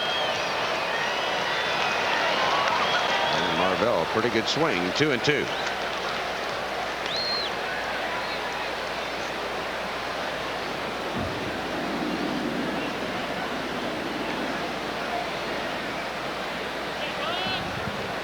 Been on the road a while, partner. Started right at the All-Star break by going to Cincinnati for the All-Star games. You've had a little longer trip than us. I've been gone, I'd say 20 or 30 years. Yeah, that's what it seems like. Wow. Marvell gives it a ride, but it's well fouled. Another full house at Wrigley Field today.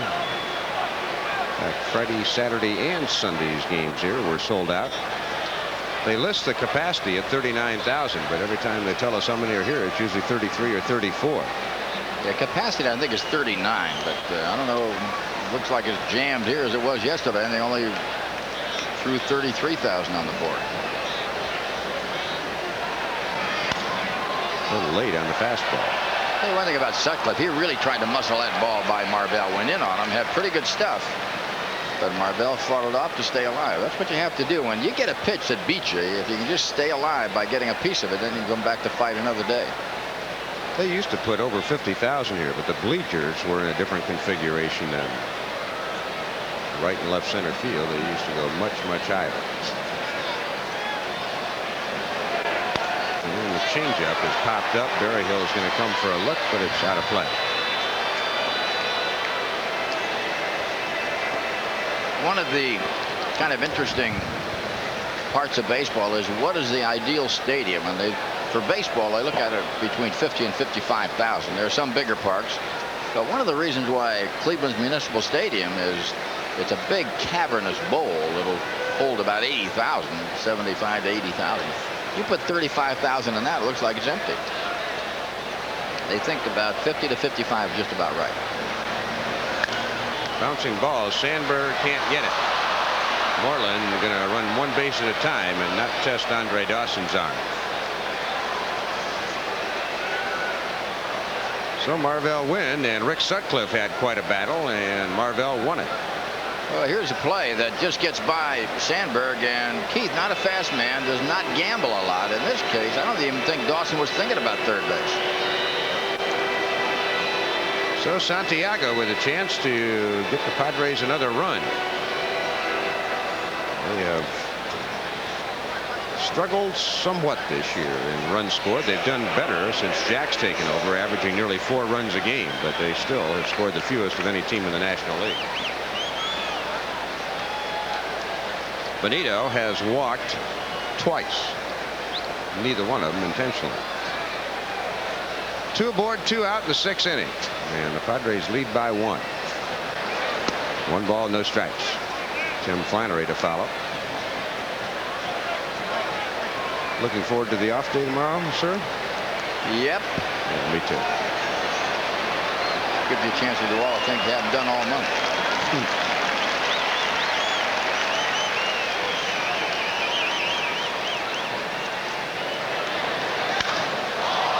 Benito got it. I don't know. Nope. Isn't going to carry enough. Boy, it was close there. Boy, the Padres have been hitting a lot of high drives in this series, but they just can't quite straighten them out. Boy, that's a 3-run pop if he straightens it out just a little bit. We go to the bottom of the 6th inning, 2-1, San Diego. The Padres and Surf Laundry Detergent are giving away a free Surf baseball card collectibles book to all fans at Friday's July 29th game against the Cincinnati Reds. I have a hunch that an airplane came flying over about the time I was reading that, David. I didn't see it. Did you get a look at it? No, I didn't see it either. We got the overhang here, but hands were going crazy. That's the snowbird from Canada. Think snow. That's what they're talking about. I think they have a 7-plane formation compared to the 4 or 5 that the Blue Angels use. They don't get quite as tricky, and they don't have as powerful a craft. Sean Dunston popped to second his other at bat. So Jones only a 1-run lead to work with here in the 6th inning. Dunston, a first ball fastball hitter, and gets the slider. Tempe to the hole. He's going to load it up because Dunston can run, and he gets him by that old last step. Joe West down on the knees to get a better look. So all you need is the last step. You know, you can look at the old pros. They know just exactly what they can do, when they can do it, and why and how. And boy, they sometimes cut it very fine, but they know what they're doing. Sandberg is doubled and then lined out on a good running catch by Marvell.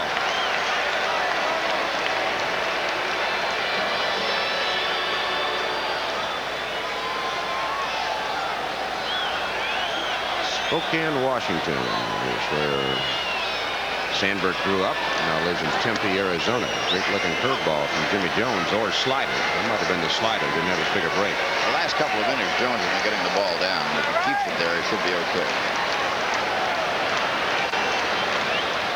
When one hops the back wall.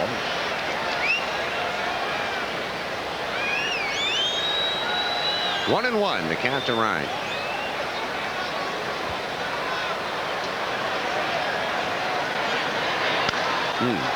Got away with one, I think.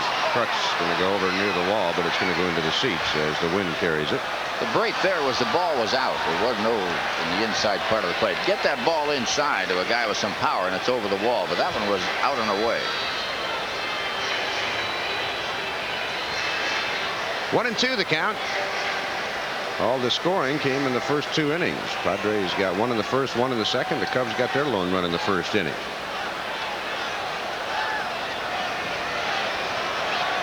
Mitch Webster, the following hitter, as Jones stares for the sign. Into center. Marvell should get this one as it got in on Sandberg. And 2 outs. We'll pause for station identification on the Padres Baseball Network. Your sports station, Las Vegas. We're KRLR TV 21, Cable 2. Mitch Webster has line to right and single to left.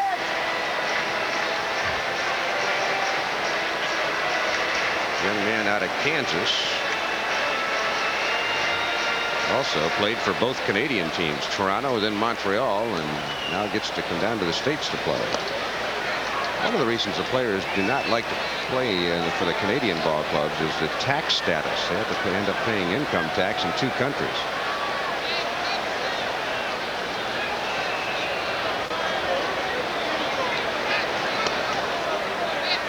Real low, looked pretty good. 2-0. I don't think Benito liked the call at all.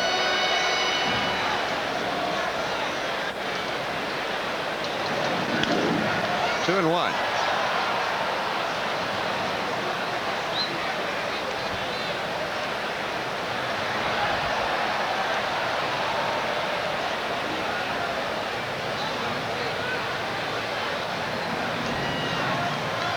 Papers here in Chicago today were talking about the Mitch Webster Dave Martinez trade. This is to left. Kruk looks like he's got a beat on it and has it.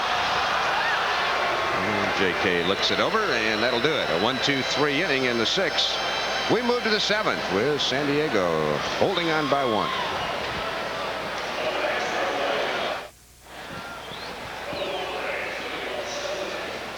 Seventh inning, Padres lead the Cubs 2-1, and the Boston Red Sox have made it 11 in a row. They beat Chicago 3-2. See that one in the front right there? That is an, I think, is that an SPD or is that an SNJ? I can't see it, and I got a tail shot. Looks like an SNJ, I guess. Tell him to come back. Timmy is 0 for 2. He's behind in the count, 0-1.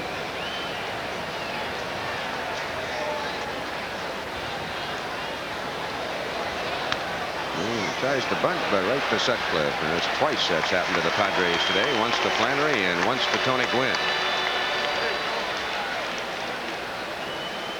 Tough to beat the bunts out when you smack them right back to the pitcher. Here's Robbie. He has singled and bounced to the pitcher.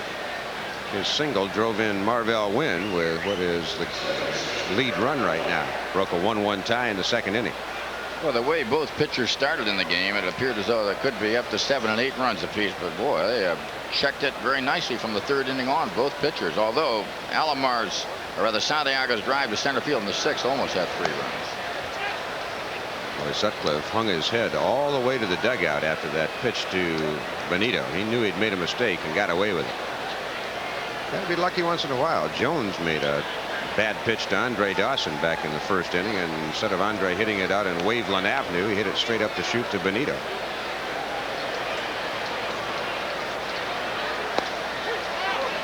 Count evens at 1 apiece.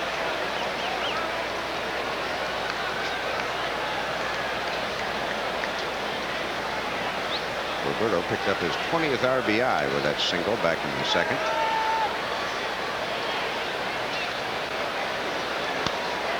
Curveball's foul back, 1-2.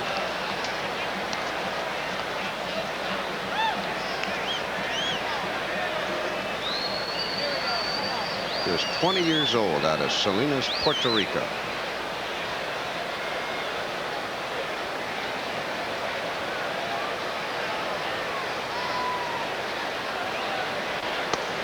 Stayed off. Sutcliffe wanted to see if he'd chase. 2-2.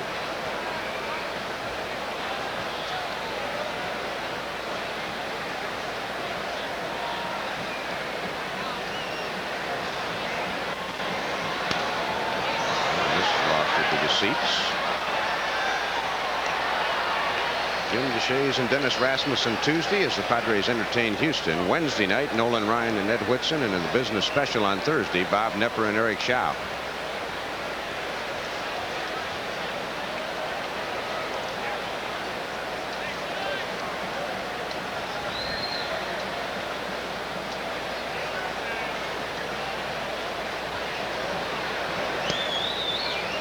Roberto has worked the count full. Jimmy Jones is the next Padre hitter. I'd like to get Robbie on. Have Jones bunt him over for John Kruk.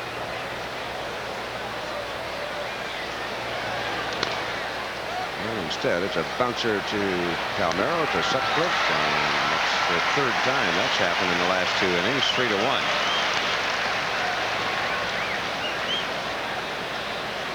Jones is fouled out and bounced out. Good play by Vance Law back in the 5th inning.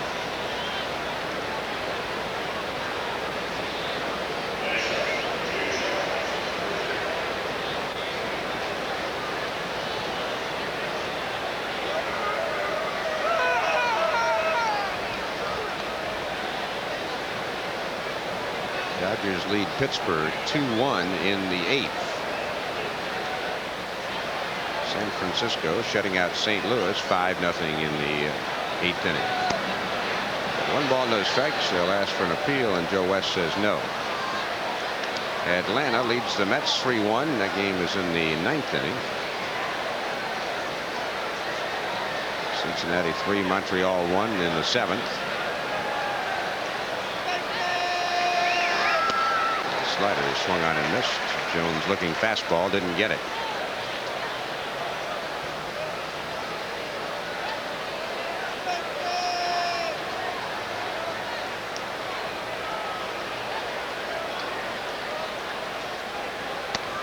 Got a fastball there, but Sutcliffe missed. 2-1. Padres 2, Cubs 1. San Diego trying to end up with a winning road trip. They're 5-5 on the trip. And ruled 3-1. Second time he's had 3 balls on a batter, David. He might be giving ground a little bit. Sutcliffe doesn't. He's not one of those guys who finishes everything he starts. He goes to the bullpen a lot. Sutcliffe has 6 complete games, which isn't bad, but you didn't get him. And Jones draws the walk. Well, you talk about if you want to mumble about something, if you're a pitcher and you got 2 outs and you walk the opposing pitcher who's batting at .088, that's something to make you really scream about.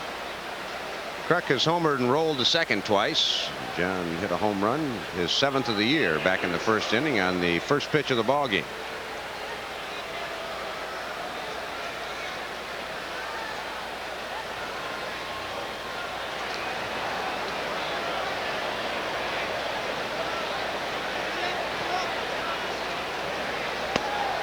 Good breaking pitch for a strike.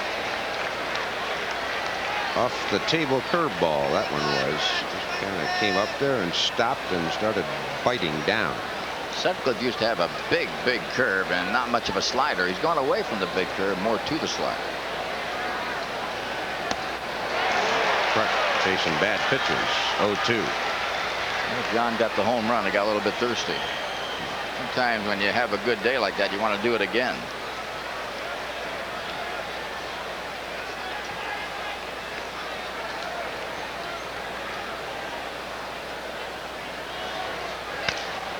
Chop to Dunston. Sean will take the force, and the inning is over. So we head to the bottom of the 7th, and it's 2-1 Padres.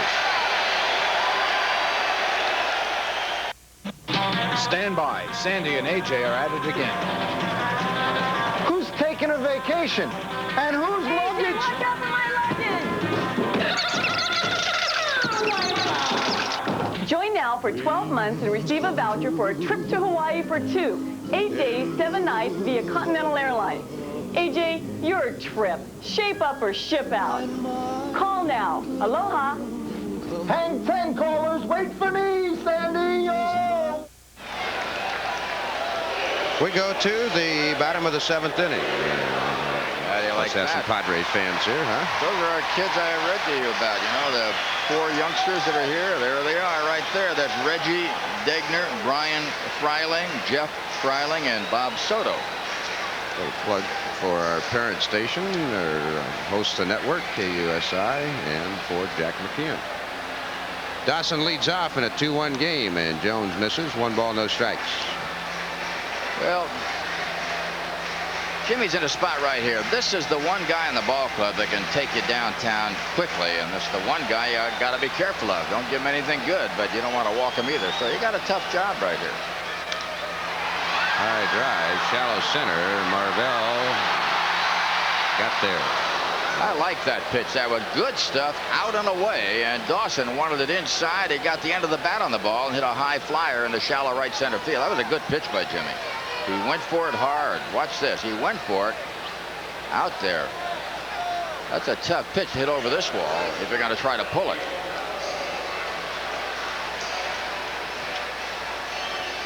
Well, you saw Marvell. He was determined to catch that one. He was yelling all the way. You could tell he was just ever so slightly distracted with Alomar flashing in front of him. Palmeiro 1 for 2 this afternoon. Padres ahead 2-1. Raphael chops it foul on the right side. Jimmy Jones has picked up his pitching effort by about 60% after the first inning when he looked like he wasn't going to get through the game. Jimmy out of Dallas, Texas. Padres #1 draft choice back in 1982. Palmero to Alomar, and Robbie spears it. 2 outs. Well, sometimes you got to be lucky too. That ball was well hit. Vance Law will step in with 2 outs and nobody on here in the 7th inning.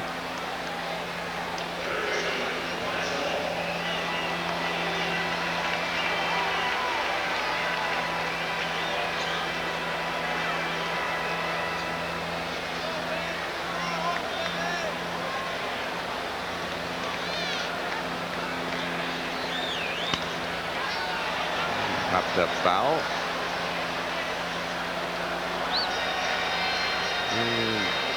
Benito would like to chat with Jimmy. That slider was out over the plate a little bit and a little flat.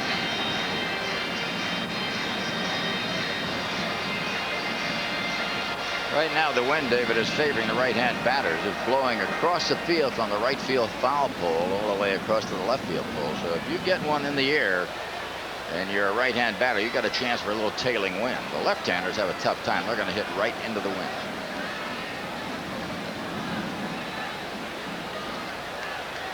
No balls and 1 strike to Vance Law. Breaking pitch high, a 1-1.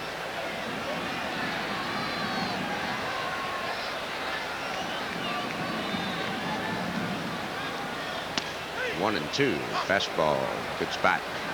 Surprised Law was taking that unless he tried to hit a home run. That was a pretty good pitch to hit.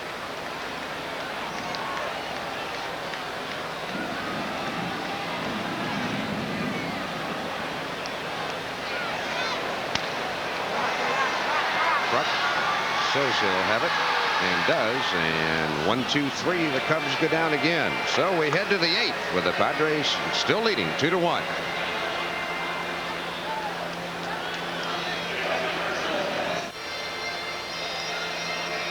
Today's game being brought to you in part by your San Diego County Mitsubishi dealers, who invite you to test drive their full line of 1988 cars and trucks.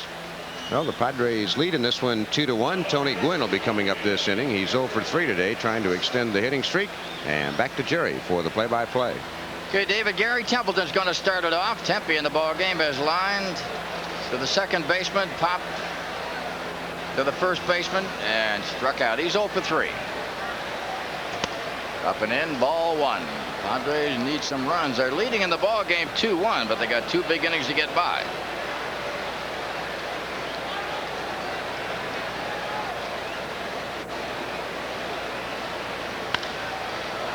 Tempe had one, but lost it into center field. That was a pretty good pitch to hit, but he didn't turn on it, and it's 1 away. So Tempe's gone. 1 up, 1 down, 8th inning, and now Tony Gwynn coming on.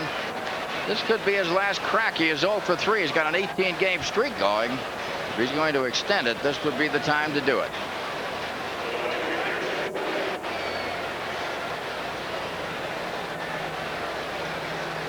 Gwynn before today was 7 for 13. He's now 7 for 16. Still not too bad. Strike 1 right in there. The only final we have on the board at the moment. Boston, the Red Sox, beat Chicago, the White Sox, 3-2 at Fenway Park to extend their winning streak to 11 in a row. Left center field with some distance, but over to get it is Varsho and Tony Gwynn. Unless he comes up again, his streak will stop at 18. 2 down. That'll bring up Keith Moreland. Moreland struck out, fly to right, got a single to right field. It was in that 6th inning with 2 down when Moreland singled, then Gwynn singled.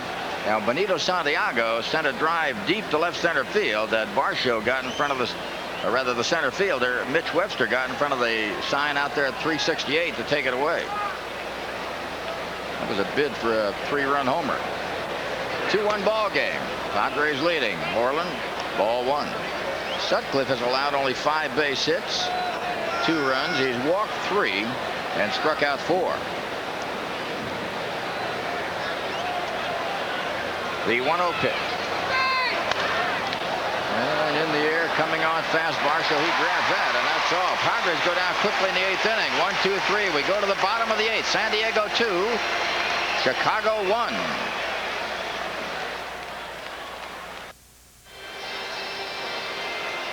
This game being brought to you in part by Bud Light, the light beer with a first name and taste. Everything else is just a light. Well, we get some interesting information from St. Louis, where the Giants and the Cardinals are playing. Apparently, Will Clark made a hard slide into Jose Oquendo playing at second base, and he and Ozzie Smith got into a scuffle around second base. In the melee, apparently Oquendo and Roger Craig got into a little bit of a shoving match, or a wrestling match.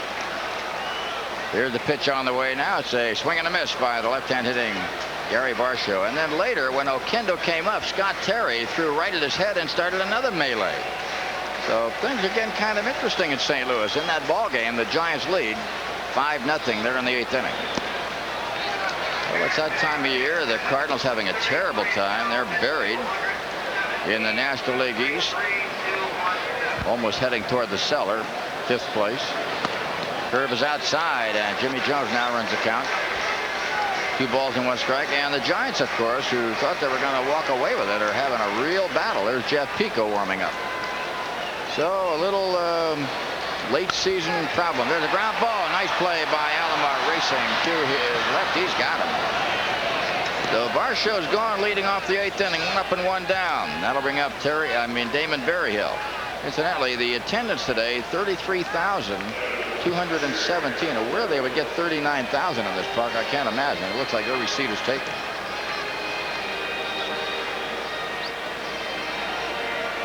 Varsho bounces out for the 3rd time in the game as Berryhill steps in. Here's a dangerous man, as you know, had a home run the other day and a 2-run double. Left center field. I don't think that's got the juice.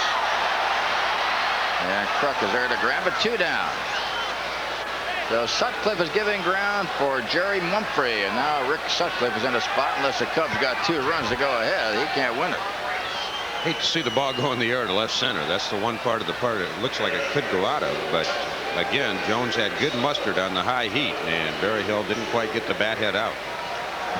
Wind, as we mentioned earlier, blowing across the field from the right field foul pole toward the left field foul pole, and anything in the air to left center field could carry out of here, even to left field, never mind just left center. Jerry Mumphrey, a former Padre outfielder, stepping in from the left side. Not a bad hitting pinch hitter. Mumphrey is 4 for 36 this year, but last year was one of the top men in baseball as a pinch hitter.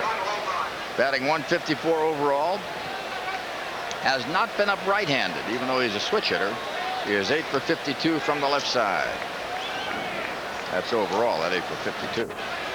Well, one thing you think about, if the Cubs get 1 guy on base, that means Dawson will definitely hit again.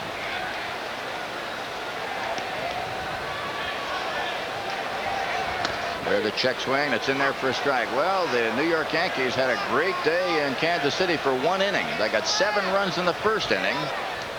Royals got 1 on the 2nd, 2 on the 3rd, and 5 on the 4th. They lead 8-7. Where's Billy? Pitching having trouble. Where's Billy Martin? Yeah, bring Billy back. Well, they had a 5-0 lead yesterday and blew it. So when things like that happen, Dave Righetti gave up a home run to George Brett on a no-ball 2-strike count. One of the starters of the Yankees, only John Candelaria is averaging more than 6 innings.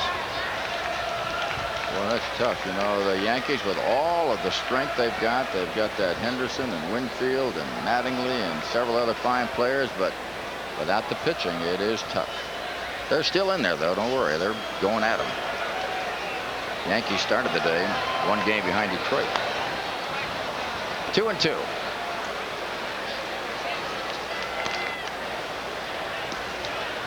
You hear about the scuffle in St. Louis? Yes, I just found out. Yeah, Will Clark went sliding hard into Jose Oquendo, and I guess Ozzie Smith took exception. That was fight number 1.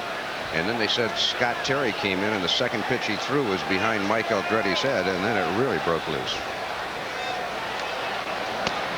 Check swing inside, 3-2, and then somewhere in the middle of that skirmish, the first one, I think Oquendo and Roger Craig were wrestling around. Yeah, that was picking those 60-year-old guys. Yeah, that was not confirmed, but that was what our sources told us. The unnamed, unimpeachable source. 3-2 the count. They said. Just inside, and Jimmy Jones loses Jerry Mumphrey. Was way ahead, lost him to a walk. Now Sean Dunston comes in as Mumphrey gets the base on balls. Good eye. That was an awfully tight pitch right there. We'll have a pinch runner now for Jerry Mumphrey, and it's going to be Darren Jackson.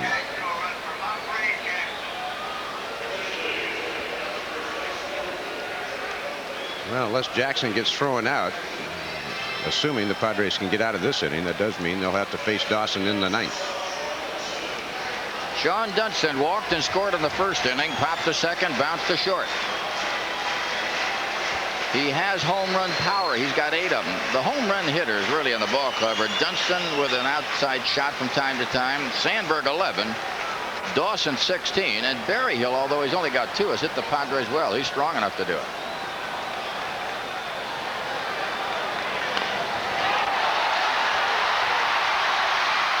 Boy, I can't believe that.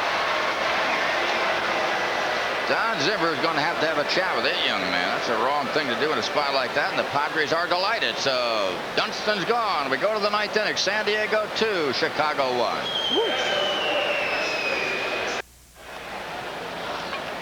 We are back here in the 9th inning for San Diego. Marvell win, Benito Santiago, and Tim Flannery will face Jeff Pico, a rookie who came up in mid-season and won his first start going all the way to win it. Since then, he's not been as fortunate.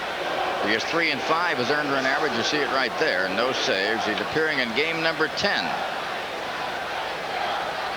Jeff Pico going after Marvell, who is 2 for 3, a double and a single and a strikeout.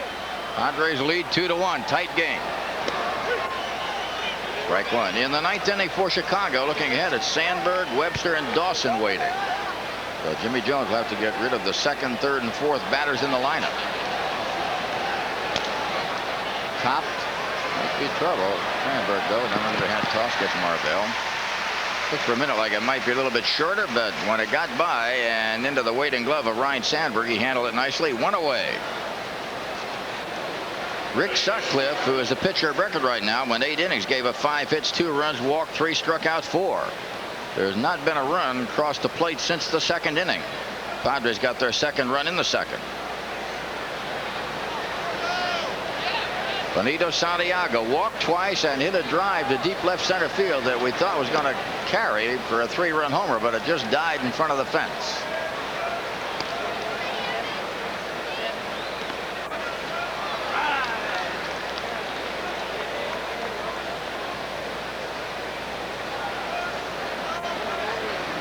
One-0 pitch.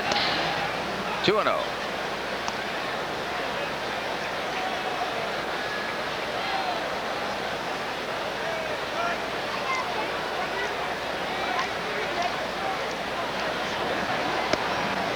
And 3 balls, no strikes. So Pico losing the plate. Young right-hander up from the minors. 33,217 on hand today. And that's good. Kind of a very humid day here. There was a threat of rain. At least it was raining in Milwaukee, which is about 90 miles up the road. Apparently whatever happened went out into the lake. 3-1 the count. 3-2. Behind Santiago, Tim Flannery's waiting. So Benito mumbling something. Padres with a run on the first on Kruk's homer. They got 1 on the second, and a double by Wynn, a single by Alomar.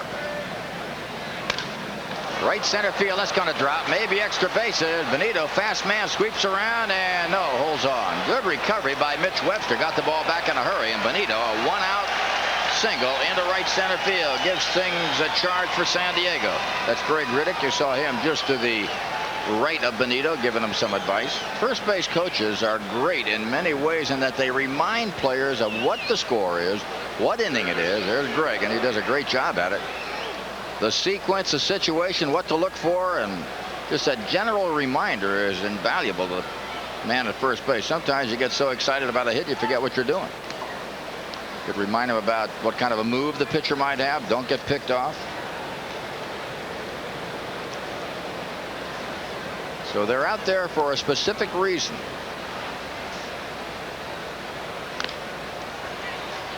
Strike 1. Like the third base coach, of course, his job is to wave him in, and he can get into some hot water in that if he makes a mistake, or at least if people think he makes a mistake. The man at first base does a lot of reminding. Who can throw in the outfield? How well? 1 strike pitch. There goes Benito. A looper to right field, and that ball gets by Dawson. Gets by Dawson. Flannery's going for second, and that might be a hit and an error. Runners at second and third. Boy, what a big break for the Padres. Dawson almost got it, and then it squeezed by him. Let's watch it. Look at Andre, how close it comes. And I'm not so sure that shouldn't have been a flat-out error. That ball never hit the ground, just went off his glove. But in this case, we'll give Tim a double. Padres. Boy, that ball should have been caught, and it wasn't. The Padres will gladly take it. Here's Roberto Alomar, singled in a run on the second. Bounce to the pitcher, bounce to first. And now the Cubs are going to put him on and go after Jimmy Jones. Well, that makes sense. What else would you do? Got to load him up. You got a shot at any base, and you got the weak hitter Jimmy Jones up there and place Roberto Alomar. So Alomar's going to trot down to first. Better keep my eye on the ball. The other day they tried to pick off a attempt. We were all looking someplace else when it happened. It was a game lost by the Padres in that crazy 11th inning. Randy Reddy coming on is going to hit for Jones. So Jimmy's job is done. He gave ground to Reddy. That means that Mark Davis, warming in the bullpen, will be coming on. Good move by manager Jack McKeon. He gets 2 hitters up there, Reddy, then Kruk to follow. The key here is we look at Mark Davis is for Reddy to stay out of any possible double play. Padres will take that extra run and gamble on anybody coming out of the bullpen. And for Jones, who has pitched a brilliant ball game, sometimes in the final stages of the game you get weary. So Reddy moving in.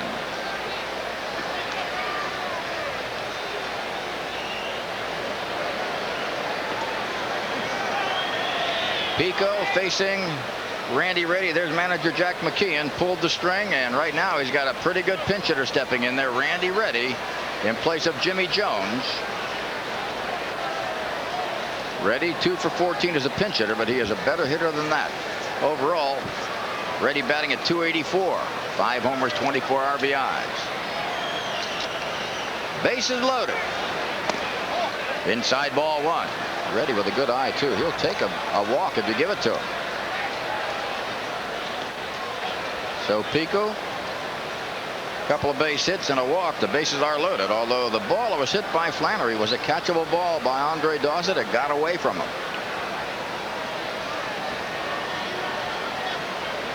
Atlanta beat the Mets second day in a row 4-2. The other final in the American League, Boston beat Chicago 3-2. Red Sox have won 11 in a row, and the Padres right here trying to go home on a high note. They want a winning record on the road trip. Up the middle, ground. Oh my goodness gracious, a double play. Reddy hit a bullet. Pico turned it in, and Benito nailed it third, and the Padres come up dry. Watch this one. And reacted beautifully to get the runner at third. Benito, who had broken and was an easy out. Woo. So we go to the bottom of the 9th inning, and it's still San Diego 2, Chicago 1. You want anything? How about a light?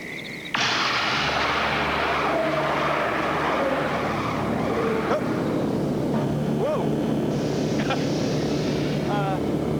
Oh, Bob, could you make that a Bud Light? If you want the great taste of Bud Light, ask for it. Did you see? No. Did you? No. Bud Light. Because everything else is just a light. Harry, if you don't want to end up in court, you better send that child support. I'm calling about your son, Grover. You better send money. His ski trip's over. Send the money now, you dig? Or we won't make our next gig. To send someone money fast, come to Western Union. We'll make sure it gets to any of our 10,000 locations, usually in 15 minutes or less. Cruising. Western Union, the fastest way to send money. Mark Davis coming on to try to wrap it up for San Diego, and no other changes as Davis comes in. He'll be facing Sandberg, Webster, and Dawson. Webster will have to turn around and bat right-handed. Davis steps in there. Mark, a record of 4-7, ERA of 2.77, appearing in game number 42, has got 16 saves, going for 17. Mark has struggled a wee bit in the last few outings, but right now he's got a game on the line, and the first man he wants is that lead man, Ryan Sandberg. We'll have all the scores for you in our post-game show, bring you up to date on who won it, winning and losing pitchers, home runs, and etc. But right now, the game out there, bottom of the ninth inning, 33,217. Nobody has left this ballpark. Cubs trying to scratch back to win it. Padres want to hold them and walk away with a victory and make this road trip a 6-5 affair. Sandberg, dangerous batter. Sandberg with 11 home runs. Dawson with 16 are both coming up in this inning.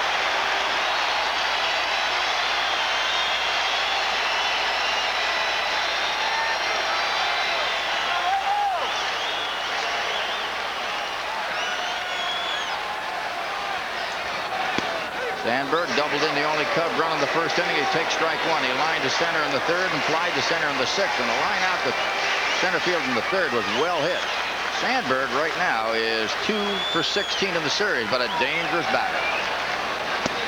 First hit he got against the Padres was in his last at-bat yesterday, and it won the game 3-2 with a home run.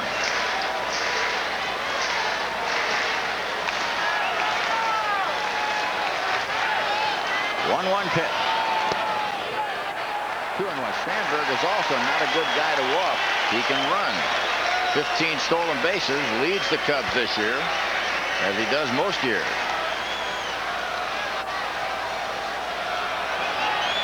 Two-one pitch. Chopper off the hand. Can he make the play? And he does by an eyelash. Woo-wee. Very, very close, and the fans here at Wrigley Field don't like it. Let's see if that hand's all right. That was a bare-handed grab. Let's see what he does. Apparently, plate umpire is going to ask him how you do. And look at that. He goes for it. Good thing he did. I don't know if he got Sandberg. And an underhand shovel. I don't even think he had complete control when he got rid of it. Very tight play, but Sandberg is out. And it's one away. Play goes 1-3. So apparently, Mark says, I'm okay. I don't need any extra tosses. He's going to go after Mitch Webster now. Webster line to right, single to left, fly to left. 1 for 3. One down, bottom of the ninth. 2-1, San Diego trying to go home victorious. Curveball. Break.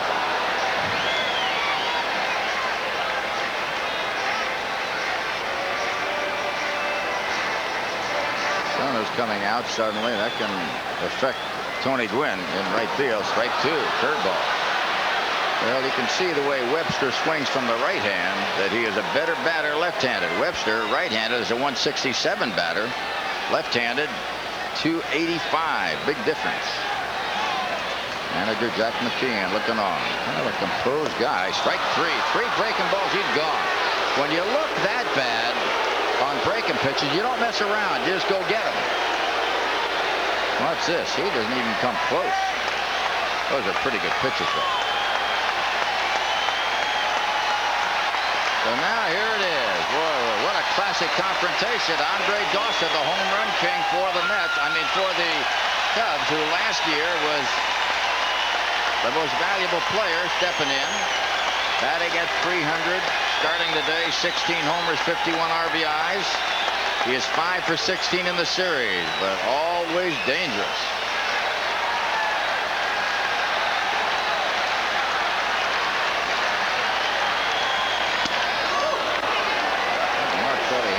Benito did, but it's ball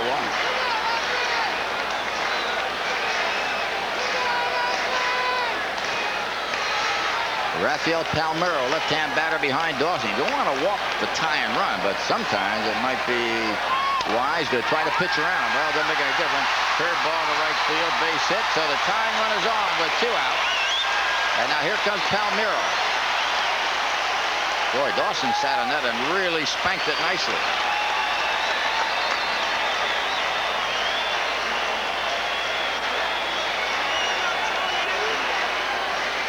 field going back, and let's see, Jody Davis, I believe, will be the man. Fans are kind of off Davis here, but still a dangerous batter.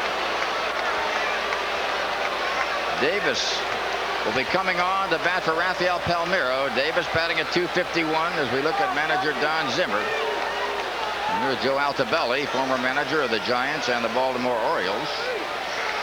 He is his bench assistant. A lot of professionalism on that bench. Zim's been around 40 years and more. Altobelli almost as long. Jody Davis, a .251 hitter, 6 homers, 27 RBIs. He has the time on at first base. And the chant begins. Jody, Jody, Jody.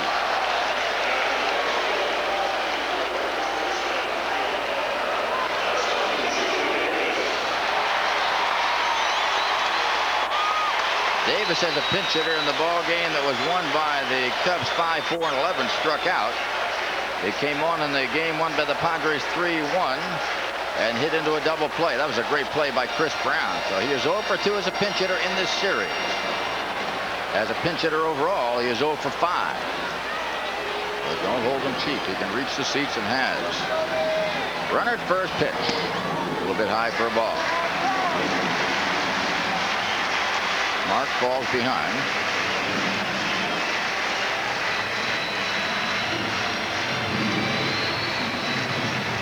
One ball, no strikes. 2-1 Padres lead, bottom of the 9th inning and 2 down. Andre Dawson at first base representing the tying run. 2-0. Davis, since coming on to the Cubs in '81, his first full year was '82. He had 12 homers in '82, 24 in '83, 19 in '84, 17 in '85, 21 in '86, and 19 last year. Never driven in 100 runs, but he had 94 back in '84, the year the Cubs won it. 2 balls, no strikes. Here's a big, big pitch.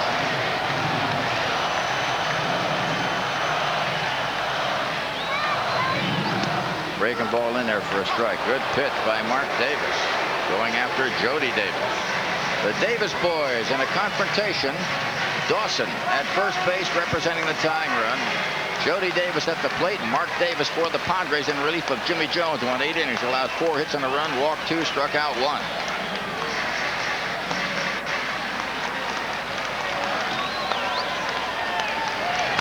Chopper. Alamar's going to have to hurry. Davis not a fast man. He gets him and the ball game is over. Roberto Alomar comes up with a good one to get Jody Davis, who is 0 for 3 as a pinch hitter, and the Padres wrap it up. Final score, San Diego 2, Chicago 1.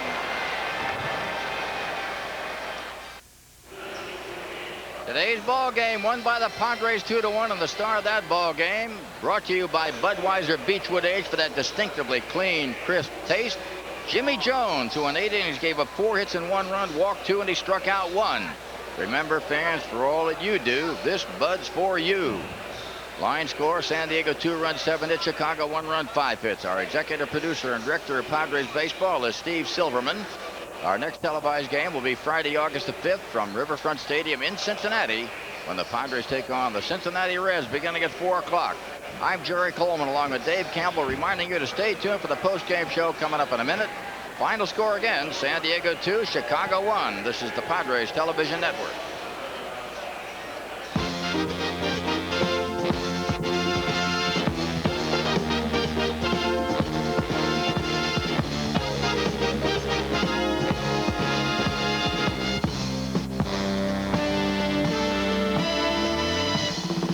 The 1988 Padres on television.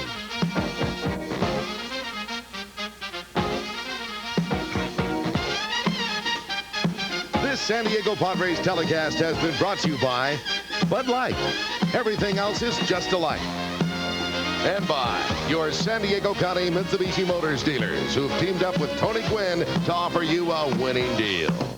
Participating sponsors include Jack in the Box Restaurants, Unical 76, General Tire, and Taco Bell. Now stay tuned for the Padres postgame show on the San Diego Padres Television Network.